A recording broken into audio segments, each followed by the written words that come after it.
안녕하세요. 과학강사 박은주입니다. 반갑습니다. 자, 오늘 설명에 시간표 좀 설명드릴 텐데요. 저희 장발보 원장님께서 지금 조회해 주셨고요. 오늘 5교시까지 수업합니다. 일단 1교시는 현재 교육과정 설명드릴 거고요. 2교시의 새로운 교육과정, 그리고 비교과, 그리고 과탐에 있어서 화학과 더불어서 서울의대 전형 설명드릴 거고 5교시에 물리까지 진행하겠습니다. 5교시 끝나고 점심시간인데요. 어머님들 점심 식사 너무 늦지 않도록 최대한 빠르고 정확하게 설명드리도록 하겠습니다.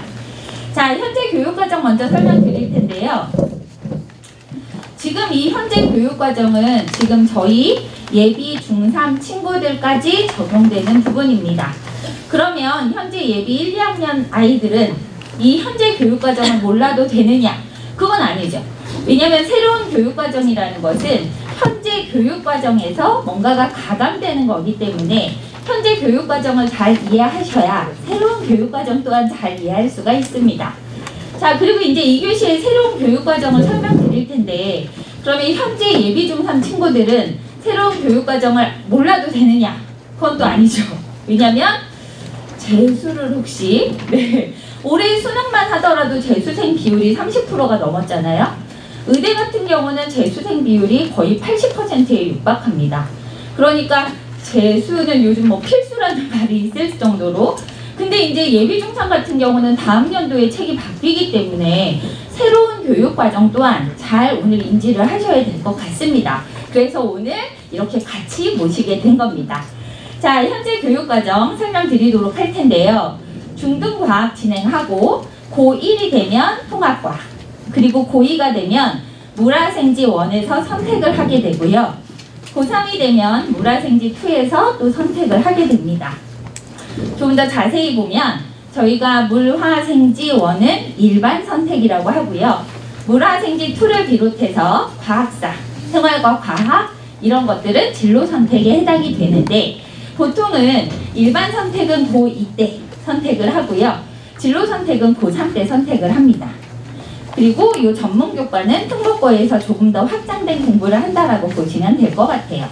근데 지금 이렇게 많은 과목들을 뭘 어떻게 얼마나 공부해야 되나 이런 고민이 생기잖아요. 그래서 저희들의 영원한 기준 서울대에서 여러 가지 것들을 제시해 줬습니다. 그 기준들을 한번 살펴볼 텐데요. 서울대에서 교과 이수 기준 1, 2를 다 만족하도록 하고 있습니다. 1은 과탐만 열심히 하지 말고 이과라고 하더라도 사탐을 한두 과목 정도, 2과목 정도는 하도록 이제 제시를 하고 있고요. 교과 이수 기준 2가 중요한데, 우리 아이가 이공계 쪽에 학과를 가려고 한다.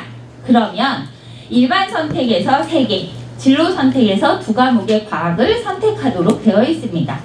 그러니까 최소 과탐, 아까 보셨던 그 과탐 영역에서 최소 5개의 과목을 선택해야 되는 거예요. 그러다 보니까 이 주변의 학교들에서 이렇게 선택할 수 있도록 바운더리를 정해주고 있는 거죠. 그래서 숙력 여부를 한번 보면 지금 문이과 통합 형태라서 고1 때 열심히 통합과학을 하고 2학년이 되면 사탐과 과탐을 동시에 열어놓습니다. 그래서 이 중에서 택 3이에요. 그런데 아까 보셨던 것처럼 저희가 이공계 학과를 가려고 하면 과탐에 있어서 1을 3개는 해야 되니까 이 택 3을 물화생지 1에서 3개를 선택하는 형태로 고를 수밖에 없는 거죠. 그리고 고3이 되면 마찬가지로 사탐과 과탐을 같이 열어놓고 택 2라고 되어 있지만 저희는 물화생지에서 2 과목을 선택을 하게 됩니다. 그러면 5과목 기준이 맞춰진 거죠. 그러면 서울대 기준을 일단 충족을 하게 된 거예요. 그래서 내신에서는 이렇게 5개의 과목을 선택을 하게 됩니다. 그러면 수능은 어떻게 되느냐? 수능은요, 내신을 내가 뭘 선택했던지 상관없이 아까 1, 2 합쳐서 8과목 중에 2과목을 수능으로 시험을 봅니다. 그래서 그 2과목을 어떻게 선택해야 되는지도 다 제시를 해줬습니다. 자, 올해 수능을 본 친구들까지는 그 2과목을 반드시 수능에서 하나 봤어야 했어요. 그런데 이제 내년에 수능을 보는 친구들부터는 1+1으로 시험을 봐도 됩니다. 그러니까 화원, 생원 뭐 이렇게 시험을 봐도 되는 거죠. 대신 만약에 2를 선택을 한다면 조정 점수를 부여합니다. 그리고 일부 모집 단위에 한해서 물, 화 중에 반드시 한 과목은 수능 과목으로 선택을 해야 되는 이런 것들을 제시해 줬습니다. 또한 그 내신 과목을 선택할 때도 너네 점수 잘 나오는 거 쉬운 것만 선택하지 말고 전공이랑 연계된 교과 이수를 좀 선택해라. 그래서 핵심 권장 과목이라는 이름으로 어떤 것들을 선택해야 되는지를 또 알려주고 있습니다. 요거를 조금 더 자세히 보면 수능에서 원을 선택했을 때 조정 점수는 없지만 2를 선택했을 때는 3점, 2를 선택했을 때는 5점의 이런 조정 점수가 좀 부여되는 부분이 있고요. 일부 모집 단위에 한해서는 지금 보시면 이런 자연과학대학이라든가 의예과 보이시죠? 그리고 뭐 공대라든가 이런 학과를 선택하고자 한다면 수능에서 반드시 물, 화 중에 한 과목은 1, 2 상관없이 물화의 한 과목은 반드시 선택을 하도록 되어 있는 겁니다.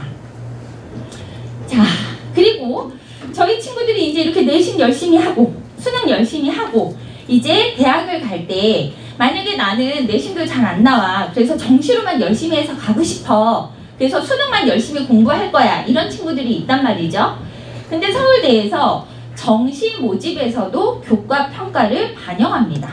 그러니까 정시는 저희가 수능 100%로 알고 있잖아요. 근데 서울대에서는 교과 평가를 반영을 합니다.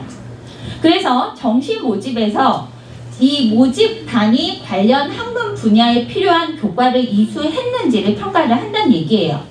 그러니까 너네가 공대를 올 건데 물리를 했는지 그런 걸 확인을 한다는 얘기죠.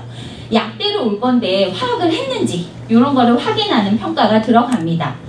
그래서 정시 모집에 직윤에서 교과 평가가 40이 들어가요. 물론 이 중에 기본 점수가 30이 들어갑니다.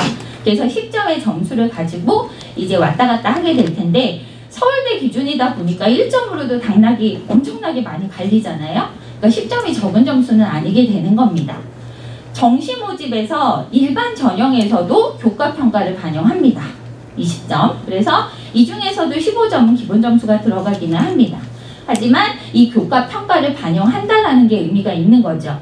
그러니까 입시에만 치중해서 얄팍하게 공부하지 말고 너네가 하고 싶은 공부를 좀 선택하고 그거에 맞는 준비 과정을 좀 갖춰서 오도록 제시를 하고 있는 겁니다. 그리고 어떤 과목들을 공부해야 되는지를 이렇게 다 알려주고 있는데요. 이 과목들을 학교 다닐 때 열심히 해줘야 수시 모집이나 정시 모집에서 이런 것들을 다 종합적으로 판단을 해서 반영을 하겠다라는 얘기입니다. 의예과를 오고 싶다. 그러면 당연히 생원, 생투 해야죠. 그런데 아까 보셨다시피 수능에서 의예과를 가려면 수능 과목에서 물, 화 중에 하나는 또 선택을 해야 되거든요. 그러니까 의예과를 가기 위해서는 생원, 생투, 물화 이런 것들은 기본이 될 수밖에 없는 거죠. 약학 계열을 가고 싶으면 화투, 생투 당연히 해야 되고 화투, 생투를 하기 위해서는 화원, 생원이 당연히 되어 있어야 됩니다. 이런 식으로 어떤 것들을 공부해야 되는지를 다 제시를 해주고 있는 겁니다. 그러다 보니까 아까 숙명 같은 경우는 그 교과 이수 기준 최소를 딱 맞춘 거잖아요. 근데 외대부고 같은 경우를 보면 1학년 때 통합을 열심히 하고 2학년이 되면 물, 화, 생지, 원이 다 끝납니다. 그리고 물투까지 들어가고요. 고3이 되면 생투, 화투까지 그리고 확장해서 이런 과목들도 공부를 할 수 있게 됩니다. 그러면 아까 서울대에서 교과 평가를 반영하잖아요. 그런데 똑같은 등급의 아이라면 지금 보시면 외대부고 같은 경우는 과탐을 7개에서 8개를 공부하게 되는 거잖아요. 일반고는 5개인데 비해서 그러면 같은 등급이라면 당연히 이런 자사 쪽의 학교들이 유리할 수밖에 없게 되는 거죠. 조금 더 폭넓고 확장적으로 공부를 시켜주게 되는 겁니다. 자, 지금 이런 식으로 이제 현재 교육과정은 진행이 되어 있는데요. 우리 친구들이 이제 대입을 앞두고 이 중등 과정에서 그럼 어디까지 얼만큼 공부해야 되는지 그 로드맵을 살짝 보여드리도록 하겠습니다. 만약에 저희 친구들이 영재고 과고를 통해서 대입을 준비하겠다라고 한다면 1학기 때 조금 빠르게 중등 끝내주시고요. 물화 들어가고 2학기 때 물투화투 그리고 2학년 2학기부터는 입시 준비로 들어가야 합니다. 만약에 외대보고나 상상고 같은 자사를 통해서 대학을 가겠다 그러면 조금 여유가 있는 편이긴 한데 1학년 때 중등과학 찬찬히 잘 끝내주시고요. 2학년 때 화원부터 또는 물원부터 시작을 해도 상관은 없으나 과탐 중에 한 과목을 시작해서 심화와 더불어서 2학년 2학기쯤에는 두 과목이 병행이 돼야 됩니다. 그리고 생명과 물리 심화 그리고 마지막에 투 과목까지 입시 준비와 함께 공부하는 것이 좋습니다. 만약에 근데 일반 이과를 통해서 의대를 가겠다 그러면 아까 보셨던 것처럼 과목일 수가 조금 줄기 때문에 한참부터 좀 여유가 생기겠죠. 그래서 1학년 때 열심히 촘촘하게 중등과학 끝내주시고 2학년이 됐을 때 과탐 중에 한 과목 정도는 심화까지 그리고 3학년이 되면 나머지 과목들도 이렇게 이어서 진행을 해주시면 아이들이 가고자 하는 길에 조금은 수월하게 갈 수 있지 않을까 싶습니다. 자, 이렇게 해서 지금 현재 교육과정 설명드렸고요. 1교시 끝났습니다.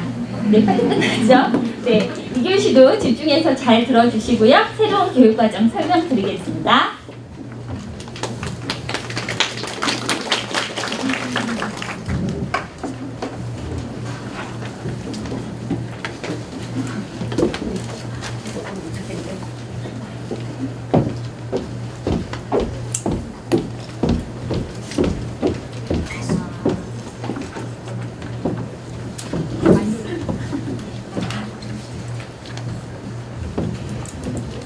네, 안녕하십니까. 저 다원교육과학 강사 박다입니다. 네, 감사합니다. 많이 오셨네요. 비 와가지고 사실 조금 걱정했었는데, 저는 중등과정하고요. 지금 이제 새로 개정되는 교육과정 얘기할 건데, 지금 둘째가 4학년 아래이신 분도 혹시 계실까요?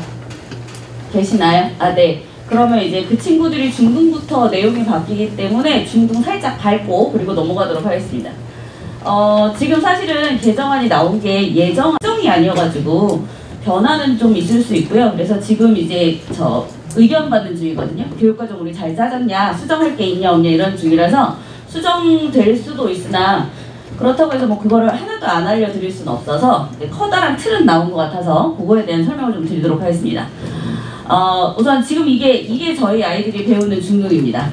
사실은 중등이 계속 개정되면서는 이거 예전 거예요. 그냥 안 찍으셔도 돼요. 예전 거예요. 지금 이제 바뀔 겁니다. 네. 그래서 지금 이거는 내용이 좀 많이 줄어있는 상태에서 교육과정이 바뀌고 내려오면서 계속 양이 조금씩 줄었었어요. 그래서 원리 한 개도 없이 그냥 개념만 가리키고 외워야 하는 얘가 왜 이렇게 됐어 이런 내용 거의 다 빠져버려서 수업하다가 제가 이런 원리를 가리키면 애들이 이거 교과서에 없는데요. 그럼 왜 그런지 알아야지 이렇게 수업해야 되는 상황이었는데 22년도 이제 개정 교육과정에는 이렇게 바뀌었습니다. 그리고 크게 달라진 거가 이제 다음 장에 나오기도 하는데 지금은 자유학년제여서 1학년이 놀잖아요. 근데 이제는 다시 자유학기제로 바뀌어서 3학년 2학기가 이 진로선택 연계 결정이 돼서 여기서 놉니다. 그래서 3학년 2학기에 보면 지금 까만색으로 되어 있는 단원이 두 개 있잖아요. 이게 1학년 때 있던 거, 2학년 때 있던 거. 그러니까 학교에서 굉장히 마지막에 시험 다 끝나고 그냥 이렇게 쑥 보고 넘어갔던 단원들이 3학년 2학기로 넘어왔고요. 그리고 1학년 중에서도 그래서 한 학기 동안 시험을 안 보거든요. 그래서 여기도 맨 앞에 보면 이 검은색이 이렇게 들어와 있죠. 공통 단원은 그냥 이제 과학에 대한 전반적인 이해를 돕는 단원이라서 여기도 이렇게 들어가 있습니다. 그래서 여기에서 한 번 쉬고 나머지는 공부해라 그렇게 보시면 되고요. 내용 자체는 이전까지는 좀 교육과정이 개정되면서 계속 내용이 좀 빠지는 감이 있었는데 이번 같은 경우는 단원이 전체적으로 좀 자리가 바뀌었고요. 그리고 내용이 조금 많이 말고 조금 추가됐습니다. 뭐 주기율표 이런 거 없었는데 주기율표 들어갔고요. 대기대순환이라고 해서 이제 지구 전체에서 바람을 부는 걸 알아야 얘네가 이제 어디가 고기압 날씨가 어때 이걸 알고 바닷물이 어떻게 흘러가는데 그런 내용이 싹 없었거든요. 근데 그거 다시 들어왔고요. 그리고 이제 파동 부분이 1학년 때 있으면서 이게 굉장히 쉬워져가지고 소리 부분 이런 데 굉장히 약해졌었거든요. 그 소리 부분이 좀 더 강해지면서 일로 올라왔습니다. 2학년으로. 그래서 내용이 조금 더 그나마 이제 이전에 비해서 튼실해지면서 중등이 바뀐다 이렇게 보시면 되고요. 근데 이게 1학년 때와 3학년 때 자유학기제가 있다 보니 문제는 지금 2학년의 내용이 좀 많아요. 그래서 2학년 내용을 좀 줄여야 하지 않냐라는 의견이 나오고 있는데 그건 이제 12월 말 전에는 나온다고 했으니까 조금 기다려보면 될 것 같습니다. 그래서 이제 이거는 지금 현재 이거였다가 이제 자유학기제로 바뀐다. 이 내용이고요. 이건 이제 고등학교 겁니다. 그래서 지금 중학교 2학년 올라가는 친구들 현 중1부터 해당되는 거고요. 이전에는 공통과목, 저희 1학년 때 통합과학 하잖아요. 과학 탐구 실험이랑 그거랑 일반 선택, 진로 선택이 있었는데 이제는 일반 선택, 진로 선택, 융합 선택이 있어요. 그래서 여기 있는 부분 1학년 때 여기가 2학년 그리고 이쪽이 3학년인데 융합 선택 같은 경우는 지금 발표한 거로는 2학년 때도 선택을 할 수 있게는 하겠다라고 하고는 있는데 아직 확정되지는 않았습니다. 자, 그럼 단원을 조금 더 자세히 보면 이렇게 나옵니다. 지금 여기 통합과학이 1, 2로 되어 있는데 예전에는 1 하나였어요. 근데 1, 2로 나눠졌고요. 얘가 1, 2로 나눠진다면서 내용이 엄청 많이 바뀐 건 아니고 개념이 한 2개 정도 들어갔는데 굉장히 가벼운 개념이 들어갔습니다. 뒤에 나오니까 그건 다시 말씀드릴게요. 여기 과학 탐구 실험도 그냥 제가 1, 2 안 써놨는데 얘도 1, 2로 분리됩니다. 그래서 1학기 거, 2학기 거에서 통합과학 같은 경우는 1학년 때는 이제 과목이 뭐 엄청 무거워지거나 가벼워지고 이런 거 없이 그냥 2개로 쪼개졌다. 이 정도만 아시면 되고요. 제일 크게 변한 게 여기예요. 얘네는 전에는 저희가 1, 2가 있었잖아요. 그래서 어머님들이 우리 애는 1반고 갈 건데 1까지예요? 2까지예요? 막 이런 거 물어보셨거든요. 근데 그거 자체가 아예 없어졌습니다. 그래서 물리학, 화학, 지구과학, 생명과학으로 이렇게 일반 선택 2학년 때 들어가고요. 일반고에서. 그 다음에 진로 선택이 이렇게 8개의 과목이 있는데 8개 중에서 이 2개가 물리고요. 이 2개가 화학, 이 2개가 생명, 이 2개가 지구과학입니다. 그래서 진로 선택 중에서 여기에서 선택을 하게 만들었어요. 사실 이제 내용이 겹치지는 않고요. 이전에 좀 겹치는 것들을 분리해 놓은 상태 이렇게 보시면 될 것 같아요. 그리고 이제 융합 선택 같은 경우는 있는데 이게 학점이 몇 학점이나 줄지는 아직은 잘 모르겠습니다. 그래서 이렇게 해서 선택을 할 수 있게 돼 있고 여기는 이런 거예요. 아이들이 자기 적성과 진로에 맞게 스스로 과목을 선택해라. 그래서 스스로 과목을 선택해서 자기주도적인 공부를 해야 하니까 단원을 이렇게 펼쳐놓겠다. 그리고 여기 안에 내용이 지금 겹치는 게 없다 그랬잖아요. 그러니까 내가 뭘 할 거냐에 따라서 이 안에서도 네가 뭘 선택할지 결정해. 약간 이런 단계라고 보시면 됩니다. 자, 그러면 다음 단계 보면 이게 2020 이제 단위수, 저희가 이제 저희 때는 단위수라고 그랬어요. 그래서 이제 일주일에 수업을 선생님이 우리 반에 몇 번 들어오시냐에 따라서 얘가 몇 단위냐가 결정됐었는데 지금은 여기 이수 학점으로 바뀌었죠. 근데 여기서 잘 봐주셔야 되는 건 제가 다른 과목 말고 과학만, 과학이니까 여기에 보면 여기 10이라고 되어 있잖아요.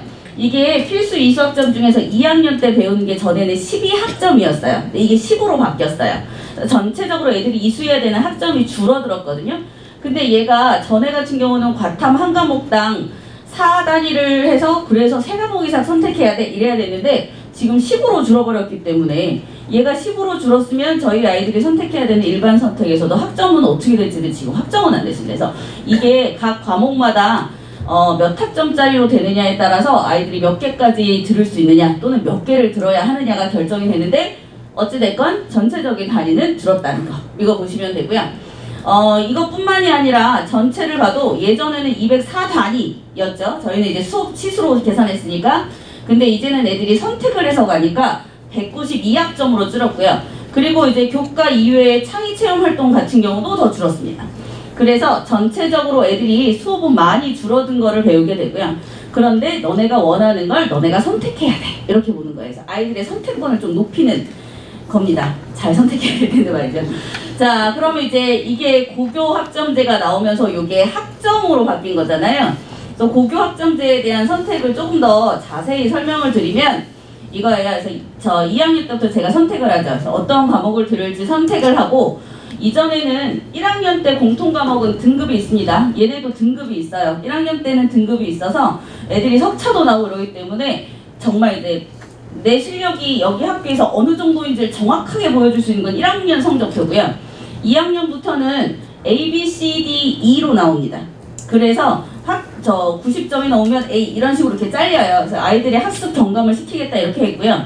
그리고 마지막에 I가 있어서 I는 미수 하나들 걔네는 다시 한번 재수강하게 하게 이렇게 수업을 짜는 게 이거고요. 그래서 출석률하고 학업 성취율이 그러는데 이게 사실은 성취평가제거든요. 그래서 사실은 시험 자체가 성취평가제에서 나오는 시험의 유형 자체가 지금 학교 시험이랑 사실은 많이 다릅니다. 그렇기 때문에 지금 선생님들도 시간이 너무 많이 걸려서 문제가 좀 있다고 얘기는 하시지만 그래도 이제 어찌됐건 결론은 저희는 좋은 대학을 가는 게 목표라서 대학 입시안이 나오면 거기에 맞춰서 좀 발맞춰 가지 않을까 예상하고 있습니다. 이거 앞에서 나온 고교학점제 똑같은 내용이고요. 좀 더 자세히 뭐 3분의 2 이상 들어와야 돼, 성취율이 40% 넘어야 돼, 그래서 하는데 제가 보여드릴 건 여기예요. 이게 제가 A, B, C, D, E까지 나오고 마지막에 I가 있다 그랬잖아요. 그래서 I가 미이수 되는 애들이거든요. 근데 이게 차이가 예전과 지금 교육 차이가 뭐냐 하면 예전에는 저 학교 다닐 때는 엘리트 교육이었어요. 그래서 잘하는 애들을 채로 걸러서 걔네를 키우는 시스템이었거든요. 지금은 이걸 기초학력을 국민의 기본권으로 봐요. 그래서 기초학력이 이 정도는 돼야 너네가 세상에 나가서 잘 살 수 있어. 그래서 애들 어떻게 하냐면 예전에는 이제 촘촘한 방을 두고서 잘하는 놈들만 이렇게 골라냈다면 지금은 밑에다가 이렇게 커다란 안전방을 하나 놓고 그 밑으로 떨어지는 애들을 위로 올리는 시스템이에요. 그래서 지금은 미이수 된 애들을 모아서 어떻게 할 거냐가 나오죠. 그래서 지금 이거 나온 방안 중에 하나가 뭐 AI 학습을 한다 뭐 이런 것도 나오고요. 근데 이제 AI 학습이 저희가 생각하는 그런 단순한 게 아니라 그것도 이제 자세히 들어가면 굉장히 이제 촘촘하게 해서 내가 여기서 문제를 맞추면 여기서 다음 단계로 넘어가고 여기서 틀리면 다시 내려가서 맞춰서 다시 올라오고 이렇게 해서 굉장히 촘촘하게 짜여져 있고요. 그리고 여기서는 뭐 ADHI가 있든지 아니면 뭐 경계성 지능이 있든지 또는 뭐 이런 아이들에 대해서 또 좀 촘촘하게 애들 학습 격차를 줄이는 방법들이 지금 계속 진행되고 있습니다. 그래서 교육과정 자체가 예전과 많이 분위기가 달라지고 있어요. 그래서 애들을 모두 다 비슷한 수준으로 올리자 약간 이런 느낌이라서 성취평가제와 고교학점제, 그러니까 성취평가제 중에 하나가 고교학점제거든요. 이것 자체도 지금 약간 그런 분위기로 흐르고 있다. 그래서 이거예요. 국민의 기초학력은 국가 책임이다. 그래서 우리가 책임을 지겠다. 약간 이런 분위기로 가고 있다고 보시면 됩니다. 자, 그러면 이제 통합과학 먼저 잠깐 보여드리면 통합과학은 제가 아까 1, 2로 나눠졌는데 크게 변한 거는 없다고 말씀드렸거든요. 크게 변한 건 뭐가 있냐면 요거 두 개가 들어왔어요. 그래서 기본장과 측정이 1단원 쪽에 있고요. 1학기에 그리고 정보 센서와 이것도 중간에 단원에 추가된 정도라서 내용이 엄청 많이 변하진 않았습니다. 하지만 통합과학은 잘 하셔야 합니다. 왜요? 등급 나오잖아요. 그래서 1학년 때 등급이 나오기 때문에 통합과학은 진짜 잘해놔야 하는 단어입니다.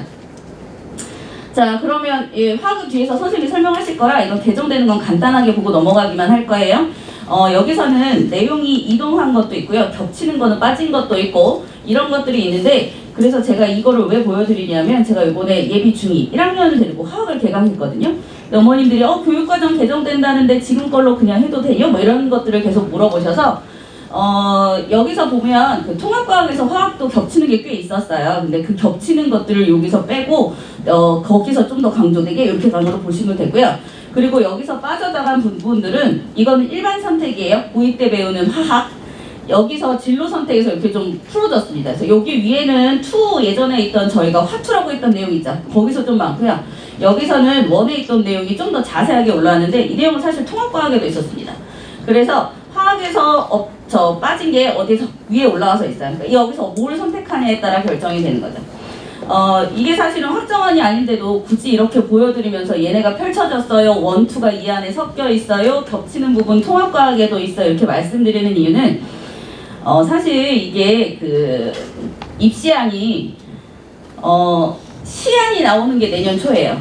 그리고 확정이 24년 2월입니다. 그럼 우리 애들이 고등학교 갈 때나 돼서야 확정되거든요. 근데 이게 지금 예정안이라고 해서 우리 애들을 놀릴 수는 없잖아요. 그럼 최소한 예정안이 어떻게 나오는지를 보고 할 수 있는 최대를 해주는 게 저는 맞다고 보거든요. 그래서 여기에서 나온 거를 보시고 1, 2가 다 섞여 있네. 그러면 지금 교육과정을 계속 충실히 이행해 나가야 되겠다. 대학 입시안이 나올 때까지 기다리는 게 아니라 지금 나와 있는 과정을 충실히 나가야겠다. 이 얘기를 드리고 싶어서 이거를 보여드린 거고요. 여기서는 지금 이전에 있던 내용 중에서 요교회가 추가됐습니다. 그래서 이제 요거 추가된 거 정도는 선생님들이 다 알아서 수업을 하실 거라서 화학 같은 경우는 걱정 안 하시고 넘어가셔도 됩니다. 다른 과목도 물론 마찬가지로. 자, 그러면 이제 제가 우리 애들이 계속 바뀌더라도 그 입시안이 나올 때까지 꾸준히 공부를 하고 있어야 한다 그랬잖아요. 그럼 그 꾸준히 공부하는 게 바로 뭐냐 하면 교과 수행입니다. 그래서 이제 선행하고 내신하고요. 이제 실험만 가는데 제가 지금 사실은 이제 학교를 다니고 있어가지고 논문을 쓰고 있는데 논문의 그 내용이 이제 탐구에 관련된 건데 제가 애들 시험 보거나 아니면은 마지막에 집보할 때 탐구 엄청 강조하거든요. 왜냐하면 각 단원에 들어있는 탐구는 그 단원에 들어있는 내용 중에 가장 중요한 걸 탐구로 한번 다져주는 거예요. 그래서 그 탐구에 들어있는 내용은 정확하게 알고 거기 결론란에 있는 그 문장을 쓸 수 있어야 서술형을 완벽하게 쓸 수 있는 거거든요. 근데 문제는 이게 교과서마다 탐구 내용이 조금씩 다릅니다. 결론하고 이제 가설과 메인은 같은데 불빛의 세기를 전등을 하나, 두 개, 세 개로 할 거야? 아니면 불빛의 세기를 전등을 10cm, 20cm, 30cm로 할 거야? 이렇게 달라져요. 사실 제가 보기엔 똑같은데 애들이 보기에는 차이가 엄청나게 큽니다. 그래서 저한테 와서 질문해요. 문제가 이상해졌다고. 그래서 애들이 어떤 선생님이 어떤 재료를 어떤 교과서에 있는 탐구를 들고 들어와도 이걸 할 수 있게 애들한테 탐구를 많이 연습시키고 여기에서 주제가 뭔지 여기서 변인 통제가 뭐가 들어가는지 이런 것들을 정확히 알고 있어야 돼요. 그래서 결론이 뭔지. 그래서 여기서는 내용하고 그리고 실험, 탐구, 수행까지 잘해야 되는데 저 항상 말씀드려요. 이론 잘하는 애들이 현행 이론을 잘하는 애들이 탐구도 잘합니다. 이론을 못하는데 탐구만 잘하는 건 없어요. 그래서 둘은 같이 항상 병행이 돼야 됩니다. 자, 그러면 이제 애들이 학교에서 시험 볼 때 공부했던 거, 시험 봤던 것들 내용을 조금 보여드릴게요. 자, 이거를 제가 왜 보여드리냐면 일반적으로 저희가 일식, 월식에서는 그러니까 완전 일자로, 그러니까 공전 궤도가 일자로 맞춰지는 일식과 월식만 가르치거든요. 근데 여기서 보면 여기 위에가 살짝 이렇게 나왔죠. 이런 건 교과서에서 안 나와요. 근데 이게 개기일식의 위치에 있을 때 이렇게 되거든요. 근데 시험 문제에서 이렇게 나온 문제를 애들은 대부분 틀려갖고 왔어요. 왜냐하면 여기 달이 보이니까 여기 지금 저희 태양이 보이니까 이거는 개기일식이 아니라는 거죠. 근데 이게 공전궤도가 딱 맞지 않는 경우에도 이런 경우가 생기거든요. 그럼 애들이 공전궤도에 대한 개념을 알고 일식과 월식에 대한 제대로 된 개념을 알고 있으면 풀 수 있는데 교과서에 있는 그대로의 문장만 보면 이런 문제는 틀려갖고 와요. 그러니까 이런 거는 어떻게 이런 문제로 미리미리 연습을 시켜야 되는 거죠. 그래서 저희 애들은 이렇게 문제를 다 똑같은 걸 풀고 들어가서 잘 맞춰갖고 왔습니다. 자, 그 다음에는 이건데요. 이거는 사실 제가 왜 보여드리냐면 공부를 잘하는 애들 중에 내용만 중요하다고 생각해서 선생님이 저 단원의 첫 페이지부터 시험 범위를 잡았는데 앞에 단원에 막 이 단원에서 뭘 배울 거야 막 이런 거 있잖아요. 그런 거 쓱 스킵하고 넘어가는 애들 있어요. 거기서 문제가 나옵니다. 왜 거기서 문제가 나오냐 하면 이 단원의 시작이, 개념의 시작이 어딘지를 설명해야 되거든요. 그래서 그거부터 꼼꼼하게 공부를 해야 되는데 애들이 교과서를 꼼꼼하게 안 봐요. 그래서 이렇게 애들 내신 전에 이렇게 나와서 다 그 앞에 내어 있는 설명으로 다 문제 풀고 설명시키고요. 그리고 학교에서 똑같은 걸로 문제가 나왔죠. 그래서 어떤 문제가 나와도 풀 수 있게 내신에선 연습을 시키는 겁니다. 자, 그리고 요거 같은 경우는 지금 여기 있는 요 왼쪽에 있는 16번을 봐주셔야 되는데요. 저 16번에 나와 있는 저 부피 그래프 같은 경우는 중등에서는 잘 안 나와요, 사실은. 저건 중등에서 잘 안 나오는 문제인데 이 교과서가 천재였던 것 같은데 천재에서 시험 범위 직전에 갑자기 교사용으로 얘네가 이 문제를 뿌렸었거든요. 그래서 그래프가 못 보던 거라서 제가 직보 때 애들을 이 그래프를 설명을 해서 보냈는데 시험에 선생님이 이 그래프 딱 내셨죠. 근데 그래프를 봤을 때 물론 공부를 제대로 한 애들은 풉니다. 근데 차이는 뭐냐 하면 시간을 줄이고 당황하지 않죠. 그래서 문제 적응력을 높여서 들어간 거예요. 그래서 이렇게 다양한 것들에 대한 적응력을 높여야 되는 거죠. 자, 그 다음에 나오는 건 이제 숙권인데요. 이거 같은 경우는 각 교과서별로 표현하는 방식이 다 다른데 문제는 시험에서도 다 표현하는 방식이 다릅니다. 어떤 시험에서는 이 그림을 쓰시고 어떤 시험에서는 이렇게 쓰시고 이거는 매해에 어떻게 달라지는지 보여주는 거거든요. 어떤 데서는 이렇게 쓰세요. 똑같은 내용인데 이거를 어떻게 풀었으냐에 따라서 모양이 다 달라지거든요. 그럼 이거를 다 애들이 할 줄 알아야 돼요. 근데 이게 제가 애들이 할 수 있겠지라고 생각을 하시는데 제가 지금 내신 대비하고 있는데 이제 예를 들면 애들이 얼마나 이제 문장에 대해서 이해력이 떨어지냐 하면 예전에 비해서 왜냐면 애들이 경험을 잘 못했잖아요. 아까 말씀드린 것처럼 바닷물의 온도는 뭐 변한다 이렇게 문장이 나오면 그 다음 장에 수온은 변한다 이러면 이게 같은 건지 물어봐요. 바닷물의 온도는 변한다. 수온은 변한다. 수온이 물의 온도잖아요. 같은 거예요. 근데 이거 다른 거니까 틀렸대요. 왜 맞은지 저보고 설명하래요.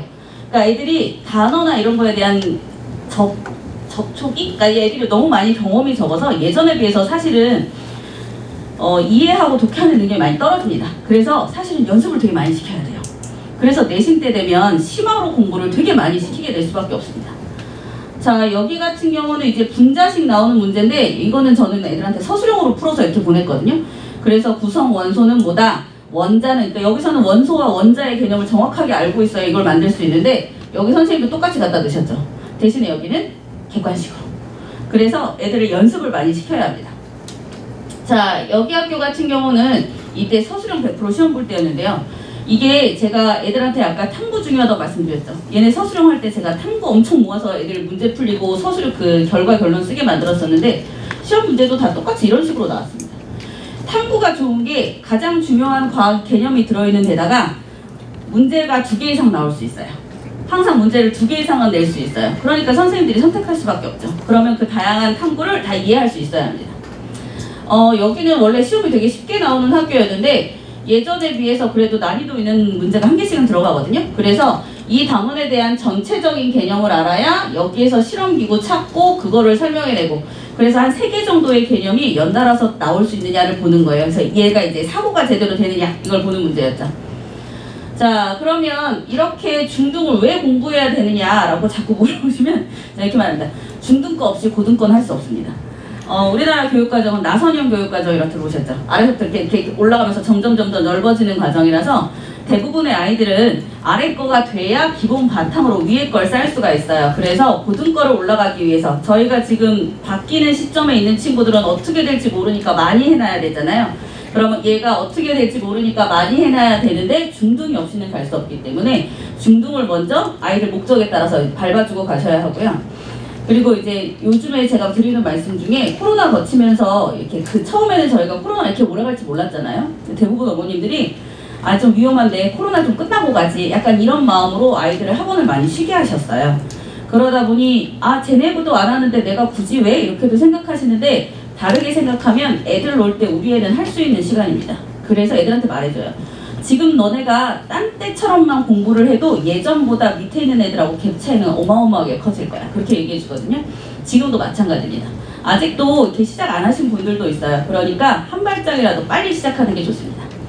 자, 그 다음에 얘 내신 대비는 사실 중학교 내신 대비가 엄청 막 어렵게 나오거나 막 엄청 꼬아서 나오는 경우는 많지 않거든요. 근데 이거는 사실 공부하는 방법을 익히는 거예요. 애들하고 제일 제가 요즘에 많이 싸우는 게 이거예요. 뭘 물어보면 10개 물어보면 10개 대답을 한 개도 못해요. 그래서 제가 외웠니? 네, 외웠어요. 근데 10개를 대답을 못해요. 외웠니? 다 외웠는데 까먹었어요. 이거거든요. 근데 애들은 그게 외운 거와 정독한 거의 차이를 이해를 못합니다. 자기가 책을 정독을 하면서 맞아 이거지 맞아 그래 이거야 라고 하면 그게 외웠다고 생각이 돼요. 근데 입 밖으로는 한마디도 못 냅니다. 그래서 어떻게 공부를 해야 문제를 풀 수 있는지 그리고 어떻게 공부해야 실수를 줄일 수 있는지를 중학교에서 배워서 올라가셔야 돼요. 왜요? 고등학교 1학년 때는 등급이 나오잖아요. 그 다음부터는 성취평가제라서 ABCD 2로 가지만 등급이 나온 게 1학년 때 있잖아요. 예전처럼 기다려서는 그건 없습니다. 1학년 때 성적이 잘 나와야 돼요. 자, 그 다음에 중등 과학은 이제 매주 저희한테 성적 문자를 받으실 거거든요. 다원을 다니시게 되면 이제 성적이 안 나오면 얘네를 지금 왜 해야 되지? 이렇게 말씀하시는데 아까 말씀드린 것처럼 중등 없는 고등은 없기 때문에 기초를 다지기 위해서 중등을 한다. 이렇게 보시면 돼요. 자, 그러면 이런 교육과정은 간단하게만 설명드리고 빨리 끝내겠습니다. 제가 좀 길어질 것 같아서.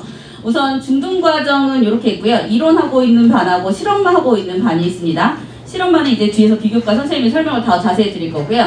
중간에 브릿지 과정이 있는데 이 브릿지 과정 같은 경우는 이렇게 생각하시면 돼요. 우리 애가 중등을 했는데 되게 오래전에 해서 다 까먹은 것 같아. 근데 고등을 가야 되는데 지금 고등하기에는 너무 오래됐고 막 이런 경우에 하시면 되고요. 그리고 어릴 때 중등을 한 친구들 같은 경우는 처음에 고등으로 바로 넘어가면 그 단어의 갭이 커서 힘들어하기도 하거든요. 그래서 그런 경우에 브릿지를 활용하시면 되고 그 다음에 여기에 원이 있는데 제가 이걸 지웠는 줄 알았는데 이게 이제 원으로 지금 수업을 하고 있고요. 물원하고 화원 같은 경우는 이제 심화까지 진행해서 수능 문제 푸는 그래서 저희 애들 수능 문제 풀면서 맨날 머릿속을 막 쥐어뜯고 있는데 그래서 이제 심화까지도 진행하고 있습니다. 자, 그리고 이제 겨울방학 특강을 말씀드릴 건데요. 제가 이제 겨울방학 특강, 방학 특강을 말씀드리면서 항상 드리는 말씀이 있어요. 여름방학은 짧아서 한 학년을 다 끝낼 수 없고요. 한 과목을 끝낼 수 없습니다. 그래서 만약에 우리 아이가 진도가 빠르지 않다. 그러면 진도를 따라잡을 수 있는 유일한 기회는 겨울방학입니다. 왜? 한 학년을 끝낼 수 있고 한 과목을 끝낼 수 있거든요. 이렇게 말씀드리는 어머님들이 막 그러세요. 아, 우리 다음 내년부터 공부해야 돼서 이번에 마지막으로 여행 갔다 올게 이러시거든요. 그래도 가실 수 있습니다. 고2 때도 가시고 고3 때도 한 번씩은 가실 수 있어요. 그러면 지금 우리 아이가 진도가 어느 정도의 상황인지 보시고 진도를 맞추는 걸 먼저 하시는 게 제가 보기엔 나을 것 같고요. 여기 보면 우리 아이가 아직 중등을 안 들어갔다. 근데 2학년이야. 그러면 중등과정 방학에서 빨리 끝내시고 고등과정 넘어가시면 되고요. 학년이 좀 어리다. 그러면 이제 정규과정에서 중등을 시작하는 게 제일 좋고요. 이제 탐구 같이 하는 실험반이 제일 좋고, 그리고 아니면 우리 아이는 그래도 영재고학을 한번 생각해 볼 거야. 그럼 방학 특강으로 중등 거 빨리 끝내시고, 그리고 고등 거 이제 올림피아드 하는 쪽으로 가시면 되고요. 그리고 그 가운데 이제 탐구 보고서가 있는데, 다원은 탐구 보고서 특강 유명한 거 아십니까? 저희가 원래는 대치동이 제가 이 과정을 만들기 전에는 대치동에서 보고서 쓰는 거는 몇백만 원짜리 비싼 거밖에 없었어요. 솔직히 말씀드려서. 그래서 다원에 와서 제가 이 탐구보고서 특강을 오픈반으로 만들었거든요. 그래서 한 반에 인원이 많지 않게, 그래서 개인 보고서를 쓰는데, 저는 이 과정을 만들 때 제일 중요한 건 애들이 스스로 쓰는 게 제일 중요하다고 생각하고, 애들 스스로 사고하는 게 중요하다고 생각해서 저희는 선생님들이 가이드를 해주십니다. 근데 여기서 수상 굉장히 많이 나와요. 그리고 애들이 한 번 듣고 끝나지 않아요. 요번에 해보고 다음번에 또 하고 그래요. 그래서 저번에 너 상 받았는데 왜 왔어? 그러면 아, 그때 했던 실험에서 궁금한 게 있어서요. 그리고 와서 쓰고 가요. 그러니까 우리 아이가 탐구를 한번 진행해보고 싶다. 그러면 여기 보고서 특강 한번 보시면 되고요. 뒤에서 이제 선생님이 더 자세히 설명을 드릴 겁니다. 그래서 겨울방학에는 전체적인 아이의 진로를 한번 잡아보시고, 아직까지는 입시안이 안 나왔기 때문에 엄청 자세하게 잡아볼 수는 없거든요. 2학년 예비 중2부터 되는 애들은. 그러니까 한번 길게 한번 보시고 우리 아이 진도를 어디까지 가야 되는지 한번 심사숙고해보는 계절이 됐으면 좋겠습니다. 만약에 우리 아이가 어느 정도 가야 되는지 모르겠다. 그러면 상담 신청서 써서 저희 실장님께 주고 가시면 다 애들 학교 잘 보내신 분들이거든요. 상담 잘 해주실 겁니다. 자, 그럼 저는 여기까지 하고 다음에 저희 비교과 설명해 주시는 서서연 선생님 올라오시겠습니다.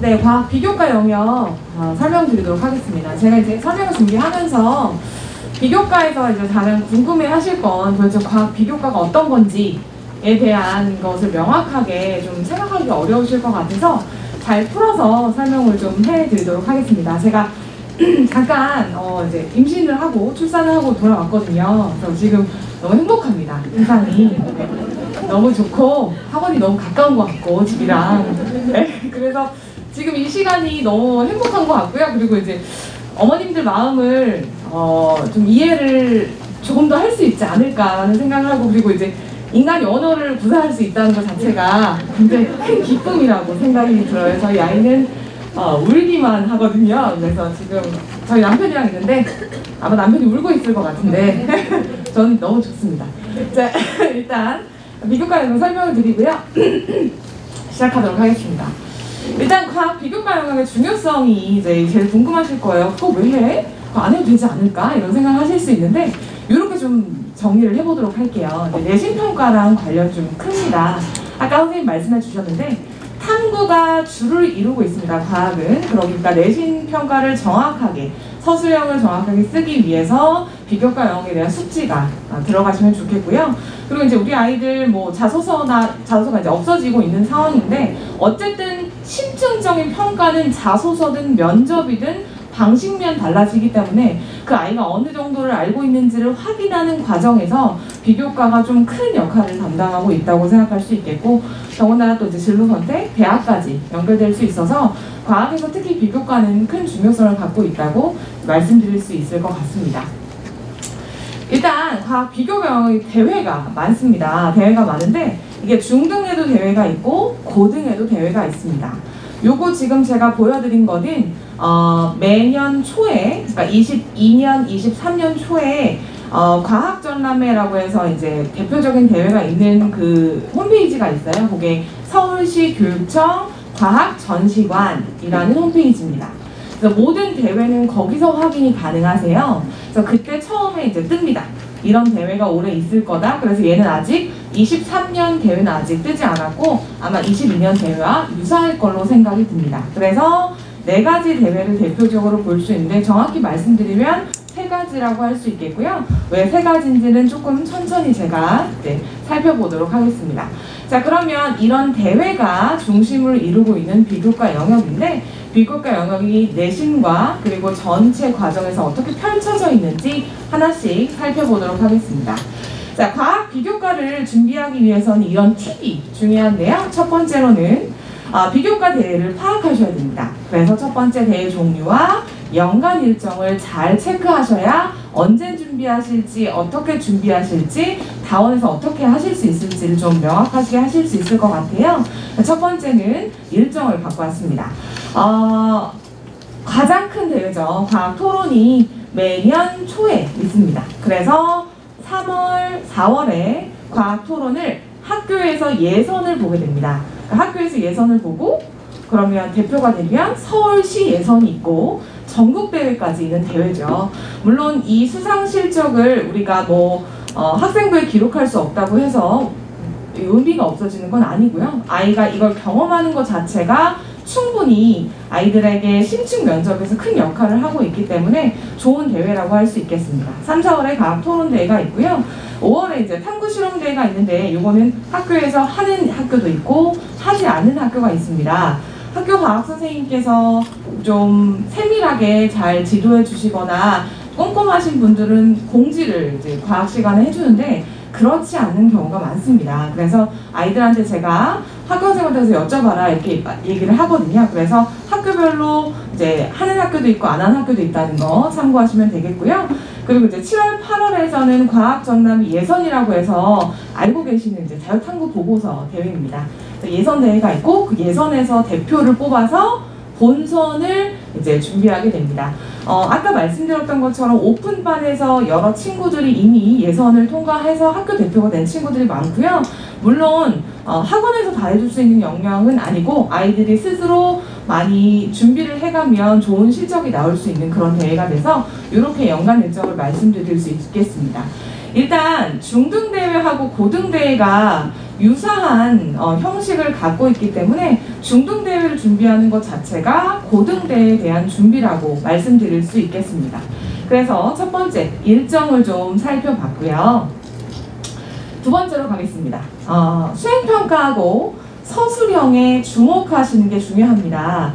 탐구 형식의 수행평가고요. 과학은 다 탐구 형식의 수행평가고 그리고 서술형도 탐구 형식을 기본으로 갖고 있습니다. 그래서 아이들이 명확하게 이제 수행평가를 하거나 서술형을 쓰려면 비교과 준비가 좀 중요성이 있다고 말씀드릴 수 있겠는데 그렇다면 수행평가가 어떤 탐구 형식을 갖고 있는지 한번 갖고 와봤습니다. 일단 첫 번째로 비율은 굉장히 높죠. 지금 보시는 것처럼 수행평가 40%, 중간 기말에서 6%씩 합쳐지면 52%가 차지하는 비율이 비교과에 있다고 생각할 수 있겠는데 그럼 이제 방금 말씀드렸던 것처럼 수행평가 형식을 좀 보도록 하겠습니다. 요거는 이제 교과서에 나와 있는 수행평가를 기본으로 학교에서 탐구활동지를 갖고 왔는데요. 지금 현행 2학년에 있는 전압, 전기, 그리고 전류 이런 부분인데 아이들이 굉장히 어려워합니다. 그래서 이렇게 되어 있으면 이 안에 있는 워크북을 채우고 그리고 그래프도 그리고 그 다음에 이렇게 진행하게 됩니다. 그래서 이제 수행평가가 차지하는 비율이 굉장히 높다고 얘기할 수 있겠고요. 다음으로 보겠습니다. 과학 내신은 탐구 유형이 굉장히 많습니다. 그래서 내신 안에 탐구 유형이 어떻게 차지하고 있는지 제가 직접 예를 갖고 왔고요. 인근 학교에 있는 중간고사, 기말고사 문제를 그대로 갖고 와봤습니다. 일단 이 부분은 학교 교과서에 나와 있는 2학년 5단원 영양소 검출이라고 하는 탐구 내용입니다. 지금 보시는 것처럼 이렇게 학교에서 배우는데 학교에서 같은 경우는 이제 코로나 때문에 실험이나 이런 것들을 많이 진행하지 못했기 때문에 선생님이 설명해 주시고 아니면 아이들이 스스로 학습하고 이렇게 학교에서 가르쳐 주는데 이걸 그대로 시험이 냅니다. 이렇게 시험이 나옵니다. 그래서 방금 보셨던 것처럼 뭐 이렇게 한다.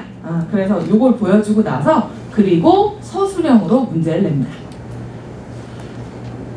비시험관에서 녹말은 검출되지 않고 당분이 검출된 실험 결과로 알 수 있는 치매 작용을 들어있는 소화효소의 작용과 관련지어 서술하시오 이렇게 얘기가 나오게 되는데요. 아까 앞에서 박다현 선생님께서 말씀해 주셨는데 굉장히 이제 과학생들 눈에는 보이지만 어머님들 눈에는 이제 좀 어려울 수 있으니까 좀 풀어서 설명을 해드리도록 할게요.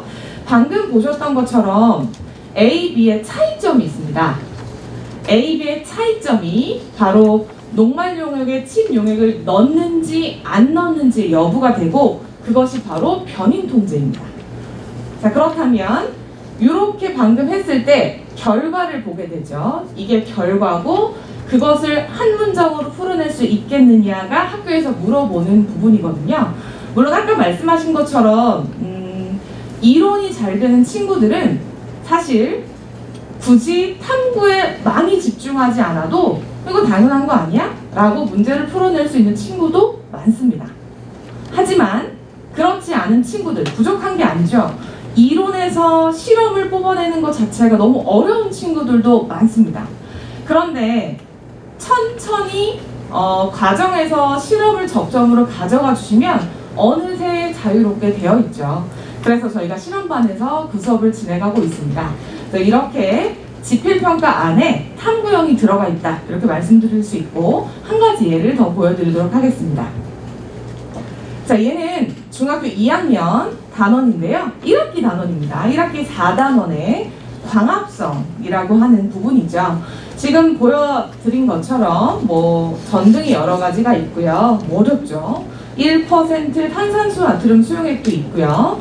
시금치 잎 조각이 있습니다. 그런데 여기 지금 보시면 과정 및 결과 1번에 시금치 잎 조각 속에 들어있는 공기를 빼낸다 라고 나와 있습니다. 그런데 이 잎 조각의 공기를 빼낸다는 것 자체가 조각을 누르면 공기가 나오나?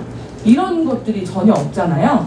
그래서 학교에서는 그냥 이제 아이들이 뭐 질문하지 않으면 공기를 빼내 이렇게 하고 넘어가거든요. 근데 사실은 저게 이제 주사기 안에 잎 조각을 넣고 피스톤을 여러 번 당기게 되면 압력차 때문에 공기가 밖으로 나오는 거거든요. 직접 해보면 확실히 신기해요. 얘가 떠 있다가 쭉 빼면 가라앉습니다. 이런 과정들이 있는데 그래서 그 과정을 실제로 시험해 보면 조금 더 도움이 되겠죠.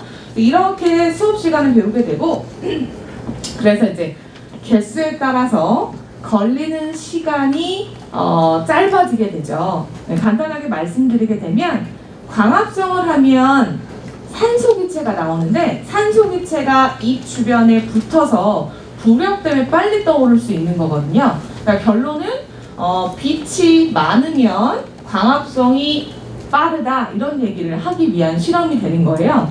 그래서 이걸 이제 수업 시간에 설명해주고 알고 계신 것처럼 인근 지역의 내신 수준이 굉장히 어렵습니다. 이제 굉장히 어렵다는 건 어려운 내용을 갖다 넣는 것이 아니라 문제를 집요하게 물어봅니다. 그래서 이 문제를 그대로 학교에서 내신으로 냈습니다. 이게 올해 1학년 1학기 중간고사 이제 기출이 되거든요. 그래서 간단하게 제가 보여드린 것처럼 이런 실험이다. 아래 질문에 답하시오 이렇게 줬어요. 이제 객관식 문제입니다. 그래서 1, 2, 3, 4, 5 이렇게 자세하게 물어봅니다. 자세하게 물어봐서 아이들이 명확하게 답을 고를 수 있는지 그러면 비교과나 탐구반을 했던 실험반 했던 친구들은 어떻게 접근할 수 있는지 제가 보여드리도록 할게요.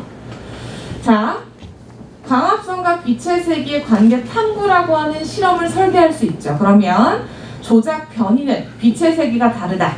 그러면 통제 변이는 그 이해 조건은 같아야 되는 거예요. 예를 들어서 이제 아시는 것처럼 뭐 내가 다이어트를 한다. 다이어트를 하는데 왜 살이 안 빠지지? 뭐 이런 생각을 하게 되는데 그러면 나한테 문제가 뭐가 있는지 살펴보기 위해서 나한테 달라진 조건을 생각하게 되는 것처럼 과학에도 마찬가지입니다. 다른 조건들을 통일하게 되고 이제 종속변이 결과가 되는 거거든요. 떠오르는 시간을 확인해서 이제 가설 설정, 실험 결과 이렇게 잡게 됩니다. 그러면 요거를 실제로 할 수 있는 친구들은 1, 2, 3, 4, 5를 갖고 내가 어떤 것을 잘못됐는지에 대한 고찰이 가능하거든요. 그래서 실험반이나 비교과 준비를 하게 되면 아무래도 좀 원활하게 접근할 수 있는 방법을 배울 수 있기 때문에 실험반을 하시게 되는 겁니다. 그래서 이렇게 실제적으로 내신평가 안에서도 비교과 영역이 좀 들어가 있다, 이렇게 말씀드릴 수 있겠습니다. 그래서 다원에서는 중등과학 전체를 실험반이라고 하는 타이틀로 수업을 하고 있는데 어떤 특색을 갖고 있고 어떻게 나간지 좀 궁금해하실 것 같아서 제가 설명을 드리도록 하겠습니다. 이제 실험이라고 하는 트렌드가 최근 10년 동안 굉장히 많이 달라졌습니다. 알고 계신 것처럼 초등 실험이 이슈가 되던 뭐 한 7년, 8년, 9년 전에 초등에서 실험을 하는 게 굉장히 짝파처럼 터졌던 부분이 있는데 지금에서 실험은 그런 영역과 좀 다른 부분이고요. 내용 안에 실험이 어떻게 들어가 있는지 그리고 그 실험을 통해서 확인하고 싶은 것이 무엇인지 이런 측면으로 좀 접근을 해주셨으면 감사하겠습니다. 일단 중등과학 전체 3기년 전문 과정을 이론관과 같게 물화생지를 1년 동안 진행하게 됩니다. 진행하게 되는데 실험을 어떤 루틴을 갖고 있냐면요.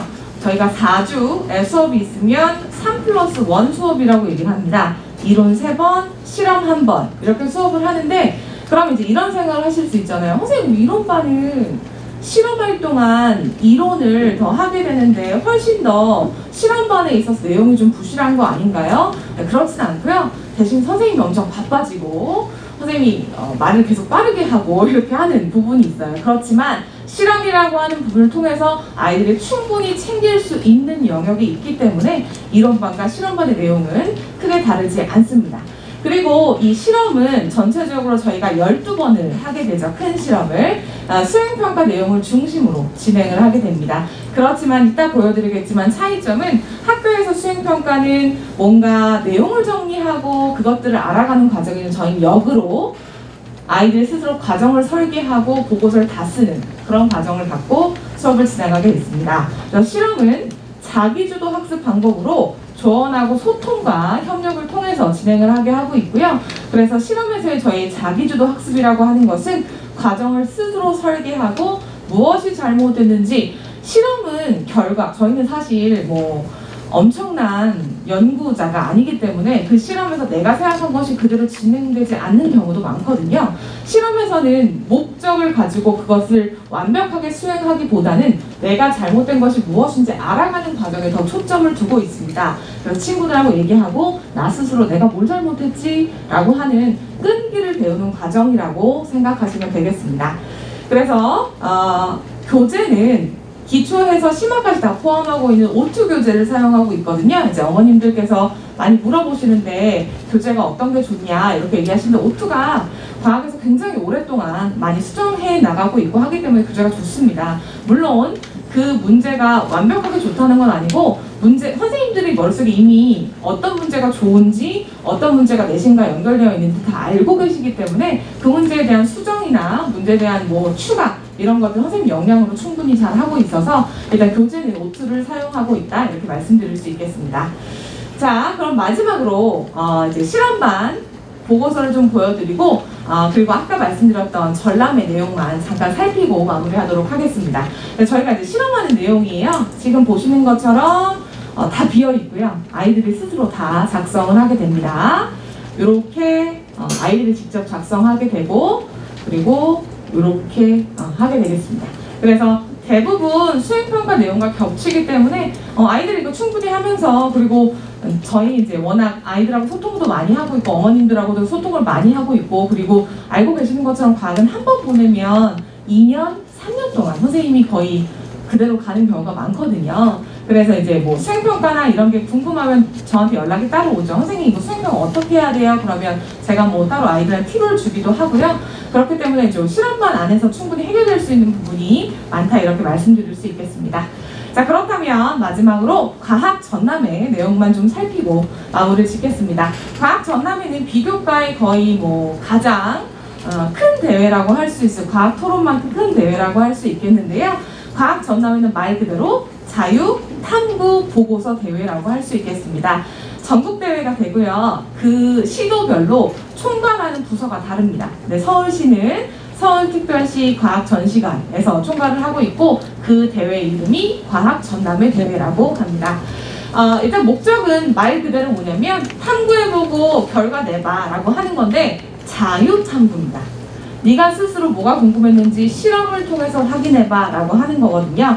그래서 그 실험의 목적이나 대회 단계가 이렇게 있는데 대회 단계는 학교 예선을 여름방학 과제로 내보내게 돼서 시간이 없기 때문에 겨울방학에 준비를 하는 경우도 많고요. 이 학교에서 예선에서 대표가 되는데 한 팀만 대표로 출전하진 않고요. 상을 받게 되면 대부분 상을 한 7, 8팀한테 주거든요. 왜냐면 출품 자체가 많기 때문에 7, 8팀에서 한 상위 3팀 정도 이렇게 내보내는 경우도 있어요. 중학교 1학년도 2학년도 상관없이 학교에서 이제 내보내는 대회인데 학교 예선에서 대표가 되면 서울시 예선대회로 나갑니다.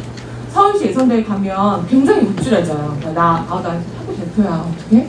이런 느낌으로 애들이 내 주도로 내가 연구한 탐구가 나의 학교 대표가 됐다 이런 것 자체가 큰 경험이거든요. 그래서 서울과학전남회 예선대회 가게 되면 마찬가지로 본선대회, 전국대회까지 하게 돼서 학교 여기 지금 보시는 것처럼 예선대회에서 통과해야만 전국대회에 들어갈 수 있는 기회를 부여받게 됩니다. 그래서 과정이 총 여름방학부터 시작해서 내년까지 넘어가는 긴 과정이라고 말씀드릴 수 있겠습니다. 운영 방침은 말 그대로 학교에서 기본적으로 학생 한 명당 출전할 수도 있고 2, 3명이 한 팀으로 나갈 수도 있는데 사실 아이들 자체가 의견이 많이 달라서 2, 3명이 한 팀이 되는 게 좋을 수도 있고 좋지 않을 수도 있어요. 좋을 수 있는 건 중학교 2, 3학년 서로 대화가 되고 역할 분담이 정확한 친구들한테 좋은데 중학교 1학년 친구들은 아무래도 하고 싶은 분야도 다르고 해서 좀 좋지 않을 수도 있어서 그 부분은 좀 고민하시면 좋겠고요. 네, 일단 같은 학교 그리고 같은 학년으로 구성된 팀으로 내보내라 이렇게 얘기를 하고 있고요. 그 다음에 실험이 필수적으로 들어가셔야 돼서 가끔 코딩이나 컴퓨터 프로그램을 통해서 뭔가 해결하는 방법을 얘기를 하시게 되는데 원하는 것 자체가 눈으로 볼 수 있는 실험입니다. 그러니까 사진을 통해서 확인할 수 있는 이런 것들을 좋아하고 그런 친구들을 대표로 내보내려고 하고 있기 때문에 그건 참고해 주시면 되겠습니다. 그래서 아까 말씀드렸던 것처럼 지금 보시는 거면 탐구 결과보다는 과정이 중요하다 이렇게 말씀드릴 수 있겠습니다. 형식이 이렇습니다. 이게 이제 표지가 되고요. 우리 논문과 비슷한데 전체 페이지는 15페이지에서 20페이지 정도 되는데 와 엄청 많다 이렇게 생각 안 하셔도 됩니다. 왜냐면 표지가 한 페이지고 단면이거든요. 표지가 한 페이지고 목차가 한 페이지고 또 요약서가 한 페이지고 그러다 보니까 금방 쓰고요. 글씨 포인트가 11포인트고 그래프표가 많이 들어가기 때문에 아이들 충분히 잘 할 수 있고요. 이렇게 돼서 이제 안을 채우게 되죠. 이렇게 직접 저희 오픈반에서 수상 나온 보고서입니다. 이렇게 해서 아이들이 좋은 결과를 쓰게 된 대회라고 말씀드릴 수 있겠습니다. 이렇게 해서 비교과 영역을 좀 살펴봤고요. 좀 도움이 많이 되셨으면 좋겠습니다. 과학 비교과가 굉장히 좀 애매하거든요. 해야 돼? 이런 생각이 드실 수 있어서 일단 좀 실험반부터 고민을 하시고 실험반에서 점차 가시면서 자유탐구서 대회라던가 이런 거 준비하시면 되겠고 내년 3, 4월에 과학 토론대회가 있습니다. 그 대회가 저희 오픈반에서 해야 과학 토론은 오픈반에서 하셔야 좋은 성과가 나오거든요. 그래서 개강이 2월 정도에 개강을 하게 되기 때문에 일단 이번 겨울에는 과학 전남회 준비하시고 2월에 과학 토론 좀 고민해 보시면 좋을 것 같습니다. 자, 그럼 여기까지 진행하도록 하고요. 다음에서 화학 원교과 박은주 선생님이 도와주시겠습니다. 감사합니다.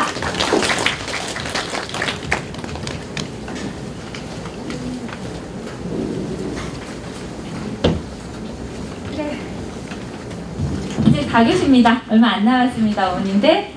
자, 바로 들어가죠. 화학의 세계에 들어가기 전에 서울의대 전형 먼저 확인하고 넘어가도록 하겠습니다. 아까 저희 조회 시간에 장발부 원장님이 말씀하신 것처럼 의대를 가는 길이 되게 많습니다. 그 많은 길들을 오늘 탐구해 보고자 하는 게 아니고요. 서울 의대를 예시로 해서 의대를 가는 데 있어서 이런 방향들이 있구나. 그래서 지금 뭔가 유불리를 따지기보다는 이 시기에 우리 아이들이 의대를 가기 위해서 뭘 얼만큼 어떻게 공부해야 되는지 그런 거를 가늠하는 정도로 활용하시면 좋겠습니다. 2024학년도 모집 인원인데요. 그 대입 같은 경우는 어머님들 아시다시피 수시, 정시가 있죠. 수시는 내신 성적 위주로 가는 거고 정시는 수능 위주로 선발을 하는 겁니다. 근데 이제 2024학년도 서울대에서 수시 모집의 경우에 지역 균형 전형이 있고요. 일반 전형이 있습니다.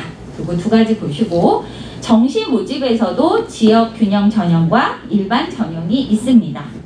그러면 이제 수시 같은 경우는 내신을 기본으로 해서 입시를 치르는 거다 보니까 수능 최저가 있는데 지역 균형 전형은 수능 최저가 있고요. 일반 전형은 수능 최저가 없습니다.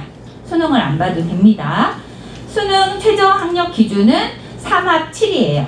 그래서 국수, 영탐 3과목 중에 4과목에서 3과목을 골라서 3합이 7등급 이내면 최저를 맞추게 되는 겁니다. 자, 그러면 이거 조금 더 자세히 본다면 수시 모집에서 지역 균형은 39명을 뽑아요. 근데 이거는 일단 조건이 소속 고등학교장 추천이에요. 학교장 추천인데 학교별로 최대 추천 인원이 2명입니다. 그러니까 전교 1, 2등한테 간다는 얘기죠. 네, 그러니까 요거는 전교 1, 2등. 그래서 서류평가, 그러니까 그 생활기록부하고 자소서 이런 서류평가를 통해서 3배수를 뽑고 그리고 2단계에서 성적과 면접으로 진행이 됩니다. 그러면 이제 도대체 어떤 아이들이 가는 걸까? 그래서 입결을 한번 보면 올해 지금 서울의대를 입학해서 올 한 해를 잘 다니고 있는 친구들의 입결을 한번 본다면요. 그러니까 모집 인원이 그때는 2020학년도는 40명이었는데 교과 성적 환산 등급을 보시면 지금 요 성적은 저 40명 중에 20등의 성적이에요. 20등 한 아이의 50%의 성적인데요. 교과 성적 환산 등급이 1.05등급입니다. 감이 오시나요? 5학기의 그 성적이요. 그냥 올 1등급? 어쩌다 2등급 하나? 이 교과 성적은 5학기를 같이 평가를 하는데요. 수치화하지는 않습니다. 정성적 평가예요. 그래야 이제 왜냐면 수치화하면 학교별로 이제 차이가 많이 나기 때문에 정성적인 평가를 하게 되고 뭐 어느 학기가 더 많이 반영된다, 국영수가 더 많이 반영된다 그런 게 아니고요. 네, 차등 없이 반영이 되는 교과 성적 환산 방법입니다. 그러니까 사실 뭐 근데 전교 1, 2등 아이들이니까 올 뭐 1등급이라고 보시면 될 것 같아요. 일단 우리는 아이는 안 될 것 같으니까 패스. 네, 그럼 이제 다른 전형을 한번 볼까요? 자, 일반 모집으로 가죠. 수시인데 일반이에요. 50명 뽑습니다. 서류평가, 네, 내신 성적 들어가고요. 자소서 들어갑니다. 근데 이거는 1단계 성적 100, 면접이 100이에요. 그래서 아까보다 면접의 비율이 좀 더 높아진 걸 확인할 수 있고요. 면접은 이제 이런 것들을 복수적으로 그 서류를 기반으로 해서 여러 가지 상황들을 기반으로 해서 면접을 실시하게 됩니다. 그러면 이렇게 간 아이들의 올해 지금 학교를 열심히 다니고 있는 친구들의 입결을 한번 보면 환산 등급 1.18입니다. 65명 중에 한 33등 아이의 성적이거든요. 전교 한 3, 4등이 가는 거라고 보면 될 것 같죠? 아까 1, 2등은 네, 그 직윤으로 가고 한 전교 3, 4, 5등은 뭐 이렇게 간다라고 보면 될 것 같아요. 그러니까 수시로 서울의대를 가겠다?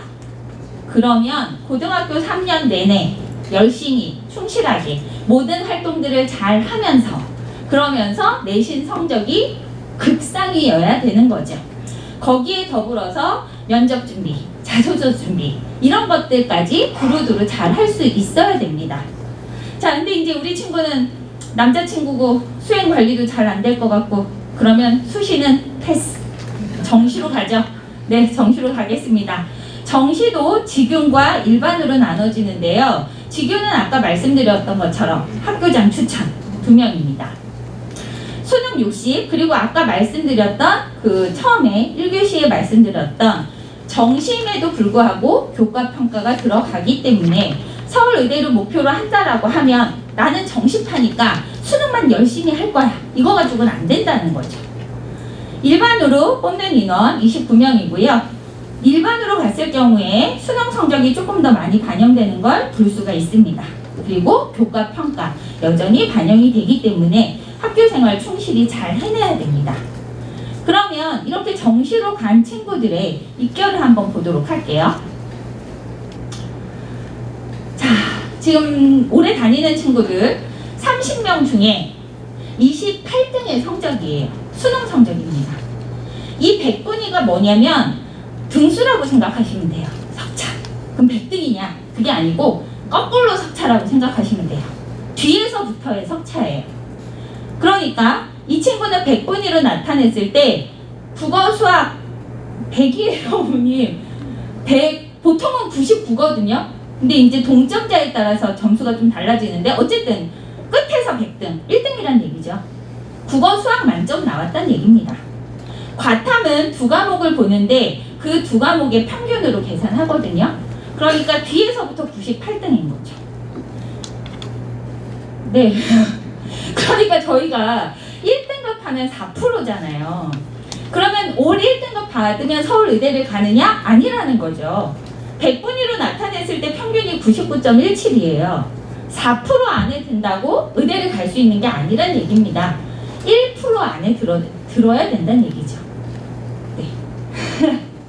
자, 그러면 지금 이걸 보시고 느끼신 점은 우리 아이는 뭘로 의대를 가야 되겠다 이런 걸 지금 잡는 게 아니죠. 이만큼 가는 길이 많기도 하지만 좁기도 하단 얘기입니다. 그러면 이 시기에 우리 아이들이 해야 되는 건 무엇이냐? 절대적 실력을 갖추는 게 중요합니다. 어떤 길이 더 유리하겠다, 불리하겠다, 그거는 나중 문제고요. 지금은 이 절대적 실력을 갖추는 거에 중심을 둬야 하고 지금 중학교 시기에 이 절대적 실력을 만들 수는 없습니다. 그러면 이 시기는 이 절대적 실력을 담을 수 있는 그릇을 만드는 시기라고 보셔야 돼요. 그래서 지금 하고 있는 공부를 성실하게 잘 해내면서 그 그릇을 넓고 튼튼하게 만드는 작업, 그거를 요 겨울방학 때 해주셔야 합니다. 자, 그러면 이렇게 의대 입시에서 어떤 변별을 가지게 되는 요 탐구, 과탐에 있어서 화학을 좀 설명드리도록 하겠습니다. 자, 화학 같은 경우에는 1, 2, 3, 4단원 이렇게 4단원이 유기적으로 연결이 되어 있어요. 그런데 아까 새로운 교육과정 보셨다시피 여기에서 이제 내용의 가감이 들어가게 될 거예요. 새로운 교육과정은. 그런데 아직 예정안이기 때문에 확정안이 나오지 않았기 때문에 일단은 지금 하는 공부를 충실히 해내는 게 중요하고요. 저희가 2015 개정 때도 제일 발빠르게 거기에 맞춰서 학습 방향을 제시했던 학원이거든요. 그러니까 이번에도 확정안이 나오는 대로 거기에 맞춰서 발빠르게 움직이도록 하고 다시 어머님들께 그때 다시 한번 설명드리도록 하겠습니다. 자, 이렇게 화원은 4개의 단원이 유기적으로 그물처럼 연결이 되어 있어요. 그래서 화원은 1세트가 제일 힘듭니다. 처음 세트가. 왜냐면 1단원 배울 때도 4단원 내용이 섞여요. 3단원 배울 때도 4단원 내용이 막 섞이는 부분이 있어요. 그래서 1세트 배울 때 가장 좀 어려운 느낌이 듭니다. 그래서 화원을 처음 하는 친구들은 처음 한 번 돌릴 때 잘 버텨내는 것, 그것을 목표로 하시면 될 것 같고요. 두 번째 세트부터는 얘네들이 그물처럼 맞물리기 시작하거든요. 그러면 이제 이해가 되는 부분들이 훨씬 더 넓어지기 때문에 그때부터 진짜 공부가, 화원 공부가 시작된다라고 보시면 될 것 같아요. 그러면 이 화원 공부를 하는 데 있어서 어디다 포커스를 맞추셔야 되느냐? 일단 개념 16회 촘촘하게 진행해 주셔야 돼요. 어떤 어머님들은 그냥 12회, 10회 만에 막 빨리 끝내는 거 원하시거든요. 근데 아까 보셨다시피 4개가 유기적으로 연결이 되어 있기 때문에 개념 첫 세트를 16회를 촘촘하게 잘 진행하는 것이 좋습니다. 또 어떤 어머님들은 중간고사, 기말고사 때문에 저희가 휴강을 하고 계속 연결해 나가다 보니 한 학기, 보통 6개월 정도가 걸리거든요. 그래서 그 중간 기말 때 안 쉬고 막 했으면 좋겠다라고 얘기하시는 어머님들도 계시는데 까먹는다고. 근데 사실 저희 친구들이 이거 고3 때 써야 되는 거거든요. 그러니까 내신 때 한두 달 쉬어서 까먹을 거면 고3까지 어떻게 갖고 갑니까? 그러니까 이 개념 16회를 6개월 동안 촘촘하게, 꼼꼼하게, 기본에 충실하게 배우는 것이 가장 좋습니다. 그리고 나서는 세트 반복을 해야 돼요. 화학 같은 경우에 1사에서 킬러 문제들이 주로 나오거든요. 그러니까 어머님들이 1세트 끝내고 나서 1사만 막 하면 될 것 같은데 뭐 생명은 유전이 어렵다니까 유전만 여러 번. 그러나 화학은 이 4개 단원이 맞물려 있다는 걸 꼭 기억하시고 세트를 계속해서 반복하는 거, 그거를 해주셔야 합니다. 마지막으로 화학은 약간 스토리가 있어요. 그래서 맥락 있는 암기를 해야 됩니다. 부분적 공부가 아니라 맥락 있는, 흐름 있는 암기를 공부해야 되는데 그거를 제일 잘하는 곳이 저희 다원입니다. 자, 이어서 화투를 한번 보면 화투는 화원하고는 내용이 완전히 좀 달라집니다. 그래서 이렇게 4개의 형태로 되어 있고요. 이게 아까 보셨던 개정되는 거에서 화학이 이름이 2가지로 다시 선택 과목이 나뉘어지는데 이 화투를 2개로 쪼개는 느낌이라고 보시면 될 것 같아요. 이 화투는 정량적 계산에 집중이 돼 있고 화원과의 연계성이 낮기 때문에요. 아, 화원했으니까 그 다음에 화투해야지. 그게 아니라 화원하고 화심하고 화원을 잘 다진 후에 그리고 나서 3학년 2학기 때 입시 준비와 함께 화투를 진행하는 것이 좋습니다. 자, 이렇게 공부를 할 때 이제 저 같은 경우에는 화원, 화심의 수업들을 이제 개강하고 있는데요. 이제 이런 공부들을 하면 관리가 이제 시작이 돼야 되죠. 요 관리하는 것만 살짝 말씀드리고 마무리하겠습니다. 자, 이렇게 수업이 마치고 나면 9주에 어머님들께 이렇게 성적 문자가 갈 거예요. 요거는 제가 저희 반 친구들한테 보낸 점수인데요. 과제를 어느 정도 했는지, 성적은 어느 정도인지 이런 것들이 나갑니다.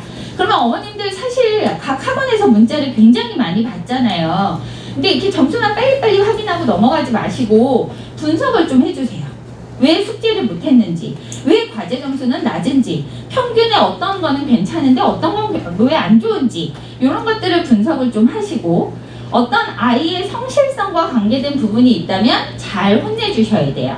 왜 과제를 못했는지 이런 것들을 확인하셔서 테스트는 사실 어머님이 혼낸다고 점수가 올라가는 건 아니니까 과제적인 부분은 성실성에 있어서 잘 관리를 해주시면 좋고요. 그럼에도 불구하고 어머님이 보셨을 때 좀 납득이 안 되는 부분은 상담 요청을 좀 부지런하게 해주세요. 저희가 이게 개인 선생님들 번호로 다 저희 선생님들은 문자를 보내시거든요.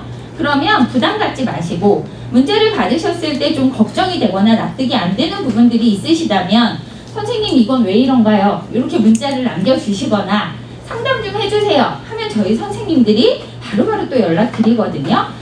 그래서 상담 요청을 잘 활용해 주셔서 잘 버티기를 하는 게 이 화원의 목표라고 보시면 되겠습니다. 자, 이 모든 것들을 진행할 때 가장 중요한 건 뭐냐? 같은 편이에요. 자, 어머님, 저희 친구들 이렇게 3명이 있어요. 3명이 다 같은 편 하면 재미없죠? 2편으로 나눌게요. 자, 어머님들 누구 편 하실래요? 가방만 들고 왔다 갔다 하는 우리 친구 편을 하시겠습니까? 아니면 이렇게 성심성의껏 가리키는 제 편을 하시겠습니까? 누구 편 하실래요? 어느 쪽은 하셔야 돼요. 2편으로 나눠야 되니까. 누구 편 하시겠습니까? 제 편이요? 사양하겠습니다. 어머님들은 친구들 편입니다. 그러니까 어머님들이 이 문자를 받으셨을 때 관리, 감독을 하시는 게 아니에요. 관리, 감독은 제가 합니다. 어머님들은 이 문자를 받으시고 아이들을 도와주시는 입장에 쓰셔야 돼요. 그러니까 테스트 점수가 안 좋으면 너 어제 공부하다고 컴퓨터만 하더니 잘한다 가 아니라 왜 못했는지 물어보셔야 되고 아이가 나 잘 못 알아듣겠어 또는 숙제를 할 때 과제 점수가 낮으면 왜 그런지 물어보시고 엄마 하나도 모르겠어 그러면 상담 요청해 주시는 거예요.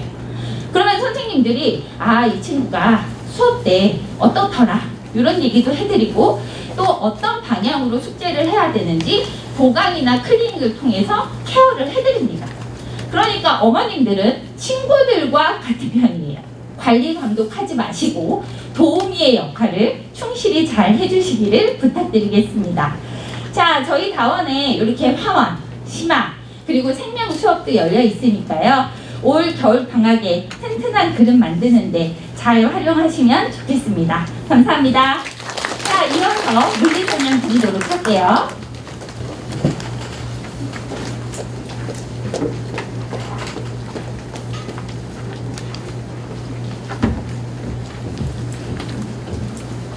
안녕하세요. 물리강사 남병우라고 합니다. 일단 오늘 장시간 동안 설명을 진행했는데 쉬는 시간이 없다 보니 약간 1교시, 2교시, 3교시, 4교시 이렇게 하고 있는데 어쨌든 마지막 시간이긴 한데 이제 마지막 이제 원장님께서 뭐 말씀을 또 하시니까요. 마지막까지 잘 들어서 잘 듣고 가시면 될 것 같고요. 저는 일단은 물리에 대한 설명을 좀 하고요. 그리고 아이들이 힘들어하는 부분이 이렇다라고 좀 말씀을 드리고 아이들이 힘들어할 때는 어머니들은 좀 기다려주시면 좋을 것 같습니다. 그러니까 혼내기보다는 사실 고등학교 2학년 문제를 풀고 또 아이들이 처음 접하는 아이들이라면 솔직히 못하는 게 맞거든요. 그러니까 제가 예전에 이제 고등부에서 이제 메가에서 고3부터 강의를 했는데 좀 내려오는 케이스였는데 고3들도 2학년 동안 이제 1년 내내 내신을 하잖아요. 물리원을. 그리고 고3이 되고 이제 수능 대비를 하면서 이제 겨울방학 특강에 오게 되면 2학년 내내인데도 까먹거든요. 그러니까 기억이 잘 안 나고 개념 정리가 안 되고 막 이런 식으로 하다 보니 그런 학생들도 이제 1년 동안 내시는데도 잘 기억이 안 나고 하는데 하물며 처음 하는 중학생들이 이게 좀 가뜩이나 너무 어려운데 그러니까 좀 조급함을 좀 안 가지셨으면 하고요. 그리고 요즘에는 그래도 아이들한테 좀 격려 같은 걸 좀 해주시는 경향이 조금 계신 것 같긴 해요. 왜냐면 온라인 수업도 많이 하니까 처음에는 이제 들어올 수 있는 학생 수보다 훨씬 더 많이 들어오다가 결론은 그 나머지 인원들은 이 남병호가 어떻게 수업하나 궁금한 거거든요. 들어오다가 한 10분 되면 다시 끄고 15분 되면 인원 수가 점점점 줄어들다가 이런 걸 3시간 동안 수업을 듣는 거니까요. 그러니까 제가 부탁인데 좀 기다려주시면 좀 고마울 것 같고요. 그리고 일단은 저는 물리학에 대해서 좀 설명을 좀 드리면 일단은 1학기하고 2학기 이렇게 나눠진 이유는 우리는 좀 특이하게 3단원으로 되어 있는데요. 그 교과서 분량이 1단원이 한 80페이지 정도 되고요. 아 저기가 막 계산하고 이런 어머니들 생각하는 역학 파트라고 하는데 2단원은 물질과 전자기전이라고 해서 한 30-40페이지 교과서마다 차이가 좀 있고 그리고 파동과 정보통신도 30-40페이지 그러니까 좀 특이하게 1단원 반이 1학기 중간고사고요. 학교 갔을 때 나머지 반이 1학기 기말고사 2단원 전체가 2학기 중간고사 3단원 전체가 2학기 기말고사 좀 특이하죠. 그래서 일단은 이렇게 구성되어 있어요. 지금 제가 색깔을 좀 다르게 표시한 거는 맨 처음에 좀 킬러 단원, 그러니까 좀 학생들이 어려워하는. 그러니까 1단원에 지금 거의 다 포진되어 있죠. 그래서 일단은 제일 중요한 건 물리 수업을 듣는데 이 초반에 첫 수업을 듣고 아이가 너무 힘들어하잖아요. 그러니까 너무 어려운 게 사실 맞거든요. 그러니까 이때 저는 아이들한테 맨 첫 시간에 뭐라고 얘기하냐면 정말 미안한데 얼굴이 마음에 안 들고 목소리가 마음에 안 들어서 그만둘지언정 뭐 이해도 안 될 수도 있겠죠. 근데 꼭 다른 옆에 학원 가면 또 개강한 반이 있으니 제가 부탁인데 1단원만 좀 참아줘라. 그럼 나중에 어차피 반복은 충분히 가능하니까요. 근데 만약에 아이들이 지레 겁먹어서 만약에 2번 수업 듣고 그만두게 되면 그게 너무 아이들한테 물리에 대한 선입견이 너무 강해지면서 더 시키기가 더 힘들어요. 그러니까 초반에는 부모님들은 무조건 칭찬? 좀 힘드시긴 하겠죠. 문자 한 띄고 오면 너무 무섭죠. 이게 가끔 막 정말 이게 화를 못 참으셔서 문자를 보내야 되는데 이게 학생한테 보내야 되는데 잘못 들을 수도 있죠. 제가 받고 남병은 잘했는데 똑바로 안 할래 뭐 이러면 뭐 그다음부터 상담이 되게 힘들긴 하거든요. 그러니까 이 첫 번째 이제 뭐 물체 운동, 뉴턴 운동 법칙, 운동과 충격량, 운동량 충격량 이런 부분이 있는데 이 부분을 할 때는 좀 격려를 좀 해주시고 그렇다고 뭐 매번 어려운 건 아니거든요. 그러니까 2단원 같은 경우는 밑에 전류에 의한 자기장과 전자기도 이 부분이 약간 좀 킬러 문항으로 좀 어렵고요. 3단원은 파동의 굴절 이 부분이 약간 좀 어려운데 그러니까 아이들한테 좀 일단은 한 6번 이 정도 수업을 잘 견디게 되면 뒤에는 상대적으로 체감적으로 좀 낮아지니까 아이들한테 고생 많이 했다 이런 식으로 격려도 하고 수업을 좀 진행하고 있는 상황이고요. 일단은 그러면 아이들이 이제 대체적으로 여러 선생님들이 물리 선생님들이 있죠. 이게 뭐 어떤 선생님들 재밌다, 어떤 선생님들은 뭐 쉽게 가르친다 뭐 이렇게 얘기를 하는데 사실 문제는 다 똑같거든요. 결론은 이제 기본 개념은 약간 차이가 있을지 모르겠지만 고등부에서 이제 수업을 하는 내용이나 제가 가지고 있는 심화 교재나 문제는 똑같아요. 왜냐하면 시험에 안 나오는 걸 문제를 풀을 수는 없잖아요. 아무리 중학생이라고 하도. 그러니까 처음에 문제를 접할 때 어쨌든 얘들아 이게 단대보호 기출이야, 이게 외대보호 기출이야 이런 식으로 얘기를 해가면서 해야 아이들도 목표가 생기고 하다 보니 문제는 다 똑같은데 풀이하는 방식이 달라요. 그러니까 이 풀이하는 방식에 대한 소스나 이런 것들은 사실 뭐 강사들이 노력을 많이 하겠죠. 그래서 저도 사실 다원에 처음 왔을 때는 고등부하고 같이 내신을 했었고, 그러니까 중학생들이 이게 질문 자체가 정말 기발하거든요. 이게 정말 이게 힘든 상황이 모를 수도 있고 막 이게 힘든데 저도 인내력이 좀 많이 길어진 상황이었고 그래서 그럴 수 있어. 그러니까 뭐 다 들어주고 이렇게 얘기하는 편인데 일단은 이 킬러에 대한 어떤 내용들이 나오면은 좀 격려를 좀 해주시고 일단 한번 좀 잘 견딜 수 있도록 도와주시면 나쁘지 않을 것 같습니다. 그럼 가르치는 방식이 다르다라고 하면 일단은 왼쪽에 단대국어 시험이고요. 오른쪽에 외대국어 통합과 물리 파트 시험인데 사실 물리를 제일 어렵게 느낄 때가 언제냐면 중학교 2학년 2단원 중간고사 나올 때 우리 아이는 물리에 아닐 것 같다. 근데 사실 그건 아니거든요. 그리고 3학년 때 이제 계산하는 파트, 역학 파트가 이제 천천히 나오게 되면서 3단원과 6단원에서 이렇게 아이들이 또 힘들어하죠. 계산이 나오고 이러다 보니. 근데 사실 물리 문제들이 왜 어렵냐면 현실 세계하고 약간 좀 차이가 있어서 그렇거든요. 뭐 공기저항은 공기가 있는데 공기저항이 없대요. 그러니까 자기가 생각했던 어떤 사고하고 약간 차이가 있다 보니 아이들이 힘들어하는 건 사실 맞거든요. 그러면 저희 이제 강사 입장에서는 뭐 내신 대비나 이렇게 하면 점수를 막기 위해 점수가 제일 중요하죠. 그러니까 어쨌든 그걸 하기 위해 하는데 지금 아이들이 중학생이다 보니까 생각이 좀 폭을 좀 넓힐 필요가 있고 제가 아이들을 가르쳤을 때 좀 쉬운 풀이를 먼저 좀 알려주면 근데 사실 전 이 풀이로 보선도 했거든요. 두 문제가 뭐냐면 등가속도 운동이라고 그래서요. 3학년 때 처음 기초가 나오고 그리고 통합과학에서 나오고 그리고 물리에서 나오는 형태예요. 왼쪽이 단대국어고 오른쪽이 외대국어 시험인데 제가 가르쳤던 아이들인데 일반적으로 수식을 막 계산하거든요. 그러니까 일반적인 풀이는. 근데 밑에 공통적인 특징이 있죠. 그래프로 그냥 넓이로 가면 훨씬 더 심플한 모형으로 문제를 풀 수 있다는 거죠. 그러니까 아이들이 뭐 이런 풀이가 뭐 좀 와닿지 않는 경우도 있고 물리는 사실 다양한 풀이가 있기 때문에 그 표현을 뭐 풀이를 또 얘기하면 또 알려주고 뭐 이런 식으로 강의를 하는데 풀이 방법이 좀 차이가 많아요. 그래서 뭐 어떤 선생님들이 쉬운 걸 가르친다라고 해서 결코 문제는 아마 쉽진 않을 거예요. 그러니까 강사들과 차이가 있으니까요. 일단 저도 이제 뭐 다원이 처음 생기고 그다음부터 뭐 고등부도 이제 하고 중등도 하고 코로나 이후부터는 이제 저도 외부에 다니는 게 좀 무서워서 여기서 이제 계속 강의를 하고 있는데 아이들한테 이런 풀이 방법이 새로운 걸 좀 제시해주고 그리고 또 아이들한테는 또 아이들의 생각을 좀 물어보면서 좀 이렇게 사고를 좀 넓혀가는 경향 이런 식으로 좀 강의를 하고 있고요. 그래서 개념에 대한 어떤 완벽한 이해가 필요하고 그리고 깔끔하고 최대한 쉬운 풀이가 아이들한테는 좀 도움이 될 것 같아서 그렇게 강의를 하고 있습니다.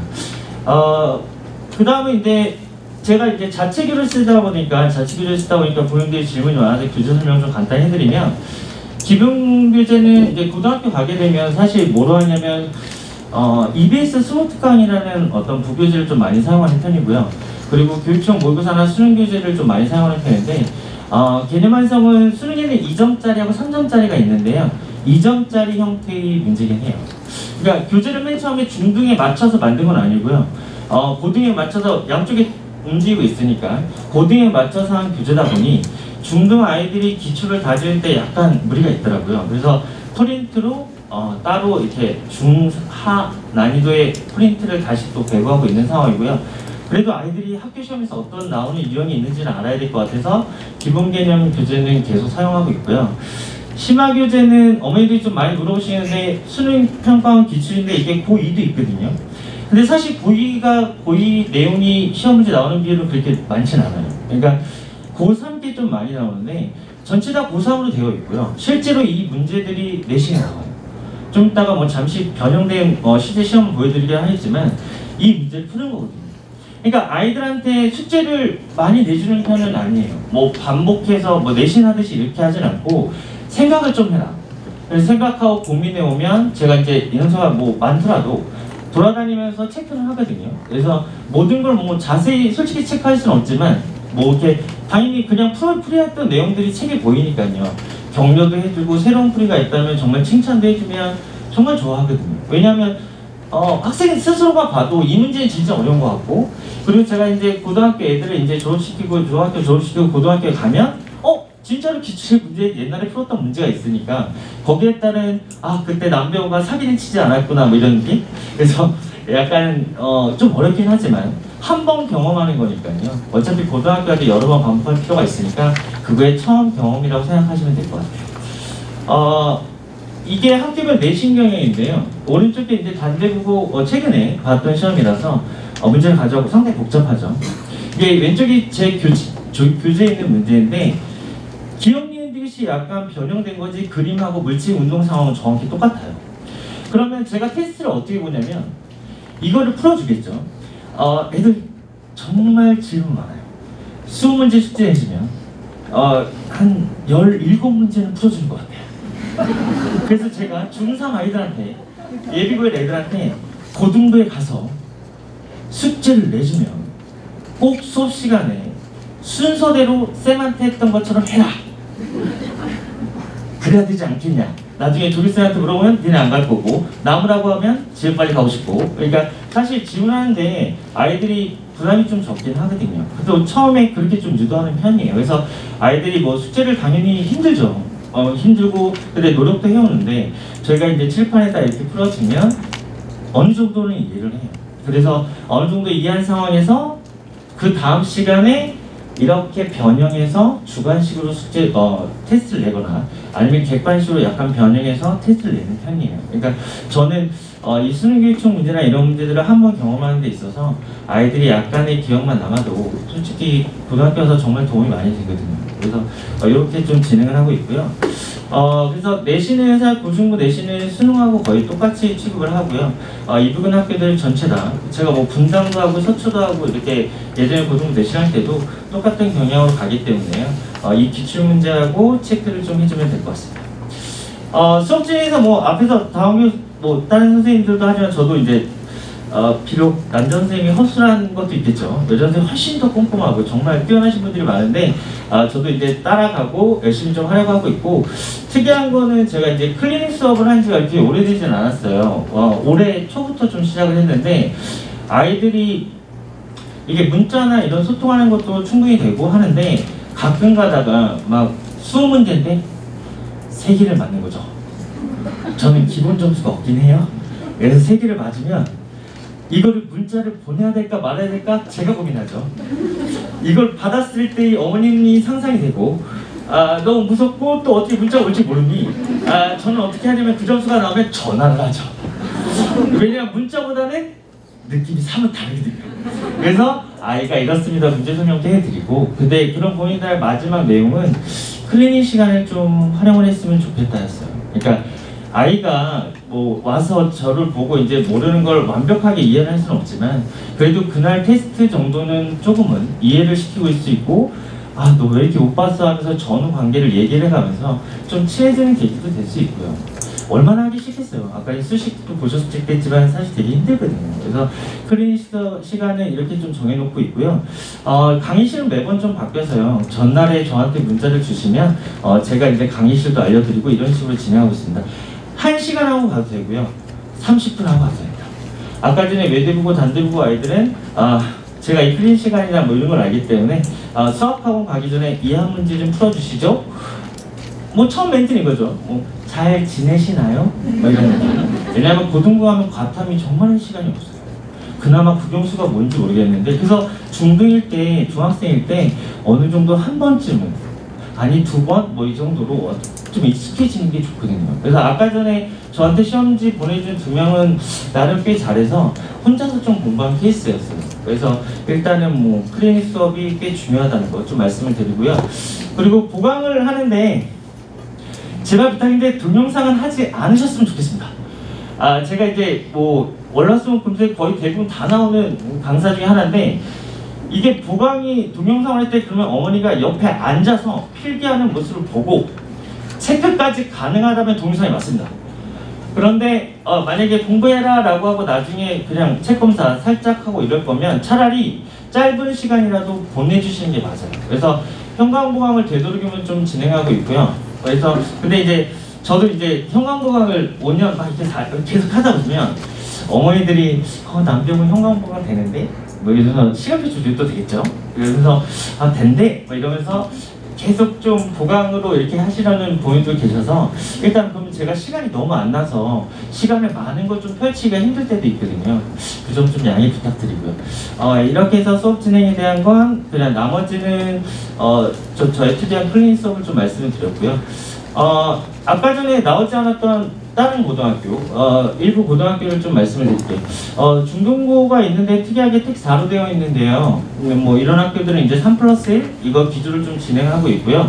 학교별로 지금 좀 당황스러운 건 12월이나 이럴 때 갑자기 교육과정이 변할 수도 있어요. 대표적인 예가 단대부고거든요. 원래는 통합과학이 1학년이고 물리원, 화학원, 생명과학, 지구과학 1이 2학년 때 배우는 건데, 단대부고는 1학년 때 물리도 하고 통합과학도 해요.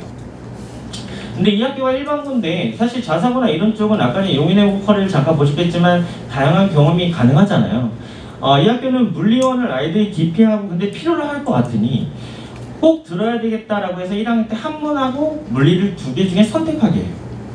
근데 이과를 진행하는데 한문을 선택하는 건 좀 그렇잖아요. 그래서 물리를 이제 선택을 하게끔 유도를 해서 아이들한테 이게 뭐 선택교육 과정이라 해서 이제 들었냐, 이수했냐, 안 했냐도 굉장히 중요하기 때문에 이런 부분들이 있고, 과학중점학교라고 해서 이제 경기고 이런 쪽에 이제 과학중점학교가 있는데, 과학중점학교는 특이하게 선택은 없어요.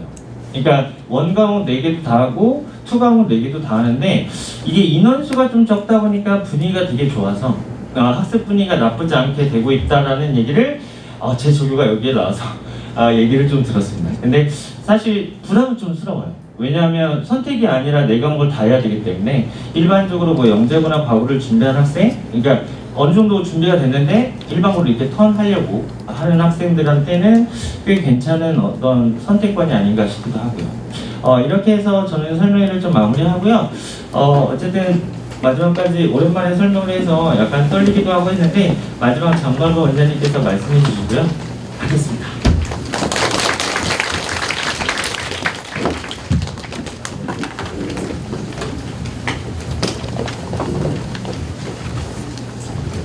이제 종인인가요? 우리 선생님들이 말씀 잘 해주셨는데 언제든지 복습이 좀 필요하잖아요.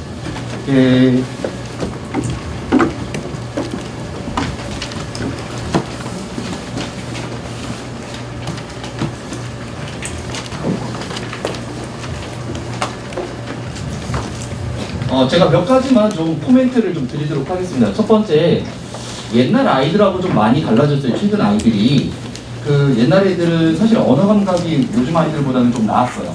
아무래도 대화하고 그리고 그 경험도 아까 말씀드린 대로 옛날 애들은 좀 좋았어요. 그래서 제가 옛날 학생들 이렇게 부모님들 얘기할 때 지금 제가 보니까 중학교 2학년, 3학년 부모님들이 많이 계시는데 옛날에는 지금보다 선행을 더 많이 했던 경우도 있거든요. 그럼 이제 부모님들이 마음이 급해지셔서 중학교 2학년, 3학년만 돼도 중등과학을 바로 안 하고 고등학교 선행 뭐 이런 거 하면 안 돼요. 이런 부모님들이 많이 계셨거든요. 그래서 옛날에는 사실 아이가 책도 많이 읽었고 그 다음에 실험도 좀 어렸을 때 했고 그러면 중학교 과학은 어차피 학교에서 하니 그 고등부 선행을 그냥 학원에서 하십시오. 제가 이렇게 얘기를 했는데요. 최근에 문제가 뭐냐면 학교에서 별로 하는 게 없어요. 그리고 애들이 경험이 너무 부족하고 독서도 잘 안 해요. 특별히 과학적인 독서를 잘 안 해요. 그러다 보니까 중등과학이 뻥 뚫린 상태에서 고등학교 올라가게 된 아이들이 과학을 너무너무 어려워해요. 그래서 첫 번째, 제가 요즘에는 중등과학이 대단히 중요하다. 라고 꼭 말씀을 드려요. 그러니까 혹시 중학교 2학년, 3학년 부모님들 중에 중등과학을 안 했는데 바로 고등 선생님을 하겠다 이런 생각을 하시는 부모님들은 뛰어난 아이들도 있지만 옛날에 비해서 그렇지 않다. 그래서 오늘날 우리 선생님들이 설명 잘 해주셨지만 우리 현재 우리나라 중학교의 교과과정, 과학 교과과정은 어떻게 편성이 되어 있냐면 중학교 1학년 올라왔을 때 선생님들이 보통 아이들한테 그 자기 선호 과목을 조사를 합니다. 네가 좋아하는 과목이 뭐냐 이렇게 조사를 하면 대부분의 학생들 80%가 자기 과학 좋아한대요. 그런데 1년을 지나요. 2학년 때 다시 한번 조사를 해요. 20%가 안 돼요. 과학 좋아한다는 애들이. 그럼 중학교 1학년 때 과학을 잘못 배워서 그러냐? 그게 아니고요. 초등학교 때는 과학이 좋은 게 아니라 수업 시간에 돌아다닐 수 있는 자유가 좋은 거예요. 초등학교 과학 교육의 목표는 그냥 현상을 눈으로 보는 거거든요. 원리 설명 안 하잖아요. 그런데 중학교 딱 올라오면 자연현상을 정성적으로 설명하는 거예요. 그러니까 이게 왜 이래? 라는 질문이 들어가기 시작하는 거죠. 근데 여기에 수학은 빠지고 개념을 가지고 설명을 하는 거예요. 언어를 가지고 설명을 하죠. 그러니까 아이들이 이 개념을 익히는데 되게 어려워요. 예를 들어서 여러분, 부모님이 무거운 물체하고 가벼운 물체하고 누가 먼저 떨어질까요? 무거운 물체라고 하시면 곤란하십니다. 이게 지금 과학 시간에는 그렇게 하시면 안 됩니다. 그래서 동시에 떨어지는데 왜 동시에 떨어지냐? 이게 설명을 하는 거. 아니 자연이 그렇다는데 뭘 설명하라는 거야 도대체. 애들은 이래요. 근데 그거를 설명할 때는 우리가 개념을, 물리학에서 사용하는 개념을 쓰라는 거거든요. 이런 개념을 익히는 게 어렵죠. 그러니까 중학교 2학년만 때 되면 이게 과학이 어렵다는 거예요. 근데 이게 고등학교 때는 이걸 정량적으로 설명한다고 합니다. 다시 말하면 여기에다가 뭐가 들어가냐면 수학이 들어가요. 식이 들어간단 말이에요. 양이 들어가고 실험이 들어가요. 그러니까 이게 잘 안 된 상태에서 이게 될까요? 물론 똑똑한 애들은 이거 해갖고 얘도 자연스럽게 돼요. 근데 문제는 요즘 애들이 이게 안 된다는 데 있어요. 여기 연결이 잘 안 돼요. 그래서 중등과학이 대단히 좀 중요하다. 그래서 혹시 부모님들 중에 2학년, 3학년 이제 과학을 처음 시작하려고 하는 부모님들이 마음이 좀 급하다 이런 부모님들은 겨울방학 특강 같은 거, 한학기 과정 특강이나 이런 거 좀 잘 활용을 하셔가지고 좀 메꿔준 상태에서 하시는 게 좋다. 절대 지금 2학년, 3학년 늦은 게 아니잖아요. 과학 공부하는데 절대 늦은 건 아니니까 옛날에 비해서 아이들이 이렇게 변하고 있으니까 중등과학 꼭 하시고 그 다음에 선행으로 넘어가시기를 부탁을 드리겠고요. 그 다음에 이제 또 하나는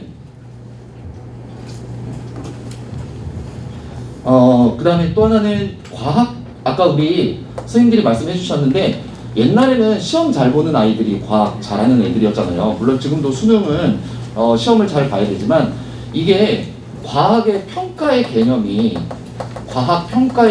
옛날하고 많이 달라지고 있어요. 우리 학교 다닐 때하고는. 그래서 지금 큰 애를 키워보신 부모님들은 아시겠지만 애들 뭐 때문에 굉장히 힘들어요? 수행평가 굉장히 힘들어하잖아요. 그렇지 않나요? 제가 왜 이렇게 아이들이 수행평가를 힘들어하나 그랬더니 아이들이 하는 말이 코로나 시대에는 수행평가를 하면은 해설지 찍어갖고 사진 올린 거예요. 해설지 베껴갖고 사진 찍어갖고 올려갖고 나 숙제했다. 수행평가 끝난 거죠. 근데 지금 대면으로 하잖아요. 그죠? 그러니까 이게 시간이 너무 많이 걸려요, 애들이. 그래가지고 이 수행평가 되게 어려워하고요. 그 다음에 이 수행평가도 그냥 뭐 제출하고 필기검사하는 정도가 아니라 애들이 3, 4, 5 모여서 하는 것도 굉장히 많아졌어요. 그래서 수행평가에 시간이 없다는 거예요, 애들이. 그래서 제가 아이들이 이렇게 변하는 것은 과학의 개념 자체가 그냥 문제풀이가 아니라 아이들이 뭔가 과학적인 실험을 탐구할 수 있는 능력, 탐구 능력에 대한 강조가 점점 이루어지고 있다. 이게 이제 고등학교 국어과정에서도 물론 우리나라 현행 시스템상 수능이라는 것 때문에 그렇긴 한데 이 탐구 과정에 대한 중요성을 굉장히 강조하고 있고 그래서 공통과학에서 탐구 실험을 옛날하고 다르게 추가하고 있고 그러거든요. 그러니까 아까 우리 선생님 설명하신 대로 비교과 활동 이런 것들에 대해서 좀 관심을 가지시고 시간 있을 때 틈틈이 하시면 좋을 것 같아요. 근데 이제 이렇게 뭐 좋은 거 모르나요? 부모님들이 항상 이렇게 하다 보면은 할 것이 너무 많아져가지고 오늘 제가 설명이 끝나고 부모님들이 이제 표정이 어두워지기 시작하시는 거죠. 이것도 해야 되고 저것도 해야 되고 그런데 그건 이제 아이들한테 그렇게 아이들한테도 이제 부담이 가기 시작하는데요. 저는 항상 아이들한테 강조하는 게 상한선을 요구하시면 아이들과의 갈등과 불화만 생깁니다. 아이들한테 항상 정해주는 건 하한선을 정해주시면 됩니다. 여기까지는 내려가지 마 라고 하는 거거든요. 적어도 이거는 해. 그 이상을 바라는 건 아주 똑똑한 부모님들을 학생을 주셨으니까 로또를 맞으신 거예요. 그냥 저희 부모들이나 선생님들이 해주실 것은 뭐냐면 하한선을 내려가면 안 되는 거거든요. 아이들이 적어도 이거는 해 라는 건데, 제가 과학 교육에 있어서 하한선은 수학은 막 일주일에 30시간씩이잖아요. 그죠? 국어 막 이틀, 영어 막 며칠, 과학은 그냥 하루. 얼마나 쉬워요. 그죠? 하루만 하루 중에 한 타임이죠. 과학을 많이 영재고나 뭐 이렇게 과거 준비하는 학생들은 과학을 많이 시키는데, 일반적인 학생들은 그냥 일주일에 꾸준히 쉬지 마시고 그냥 지금 2학년, 3학년 때부터 꾸준히 일주일에 3시간 대신에 4시간짜리 한 타임씩만 꾸준히 가져가시고 방학 특강을 좀 잘 활용하시면 어디까지 되냐면요. 저희 학원에 이제 커리를 잘 따라가시면 중등과학 되고요. 그 다음에 고등 선행에서 적어도 고등 선행에서 물리 1, 화학 1, 2과목 하나, 심화 하나 이 정도까지는 일주일에 한 번씩만 꾸준히 가셔도 방학 특강 잘 활용하셔도 이거를 고등학교 입학하기 전까지 끝낼 수가 있습니다. 그러면 이거 했다고 애들이 점수가 100점이 맞거나 그렇게 생각하시면 안 돼요. 옛날을 생각을 해보세요. 옛날에 부모님들 공부할 때 한 번 배우면 100점 맞습니까? 애들이 고등 선행하는데 절대로 그럴 수가 없잖아요. 그냥 기대 수준을 낮추시면 아이들과의 관계가 좋아집니다. 한 번 배우고 공부 안 했는데 시험을 봤다? 근데 20점을 받았다? 보통의 학생인 거죠. 50점을 받았다? 천재. 이렇게 생각을 하셔야 됩니다. 그래서 아니 보통 저희들 고등학교 학생들도 과학 공부했을 때 어떻습니까? 그냥 보고 시험 기간에 또 복습하죠? 복습하고 몇 번 외우고 그래도 몇 점 맞아요? 90점을 못 맞아요. 올해 수능에 물리 1을 선택하는 학생이 3,000명. 전국에 물리 1 선택을 한 아이들이 3,000명이라고요. 그렇게 어려운 과목이라고요. 얘네들이 왜 선택을 안 하겠어요? 그죠? 그 3,000명이 어떤 아이들일까요? 중학교 때 물리 한 아이들이에요. 그렇지 않겠어요? 지금 대치동에서나 이렇게 과학 공부를 하지 다른 데서는 안 하거든요. 그러니까 이 과학을 공부를 해두면 굉장히 아이들한테 나중에 도움이 되니까 지금은 그냥 일주일에 한 번 정도 꾸준히 이렇게 하시면 이 정도까지는 가니까 그 정도 하시고 고등학교 가시면 굉장히 잘할 수 있다. 이렇게 말씀드리겠고요. 그 다음에 네 번째로는 학생들에 대해서 요즘에도 이제 제가 부모님들과 학생들의 변화를 많이 느끼는데, 옛날 부모님들은 애들이 하고 싫다면 잔소리 마, 가서 해, 뭐 이 정도였는데 최근에는 아이들이 아이들 그래 이거 알았어 해 이게 훨씬 많아졌어요. 그러니까 학생들을, 그리고 이제 부모님들은 학생을 믿는데, 학생이란 존재는 믿을 존재가 아닙니다. 애는요, 지가 하기 싫으면 선생님이 못 가르쳐 준대요. 지가 하기 싫으면 지가 수업 시간에 딴 생각 받아듣지 않고 숙제가 없대요. 이런 경우가 대부분이에요. 그러니까 그렇다고 부모님들이 아이를 못 믿으면 안 되죠. 믿는 척은 하셔야 돼요. 그런데 적당히 믿으셔야죠. 그리고 너무 학생한테 모든 걸 다 맡겨놓지 마시고, 제가 보면 옛날 부모님들은 너무 부모님들이 하려고 해서 다. 근데 최근 부모님들은 너무 학생한테 또 맡겨.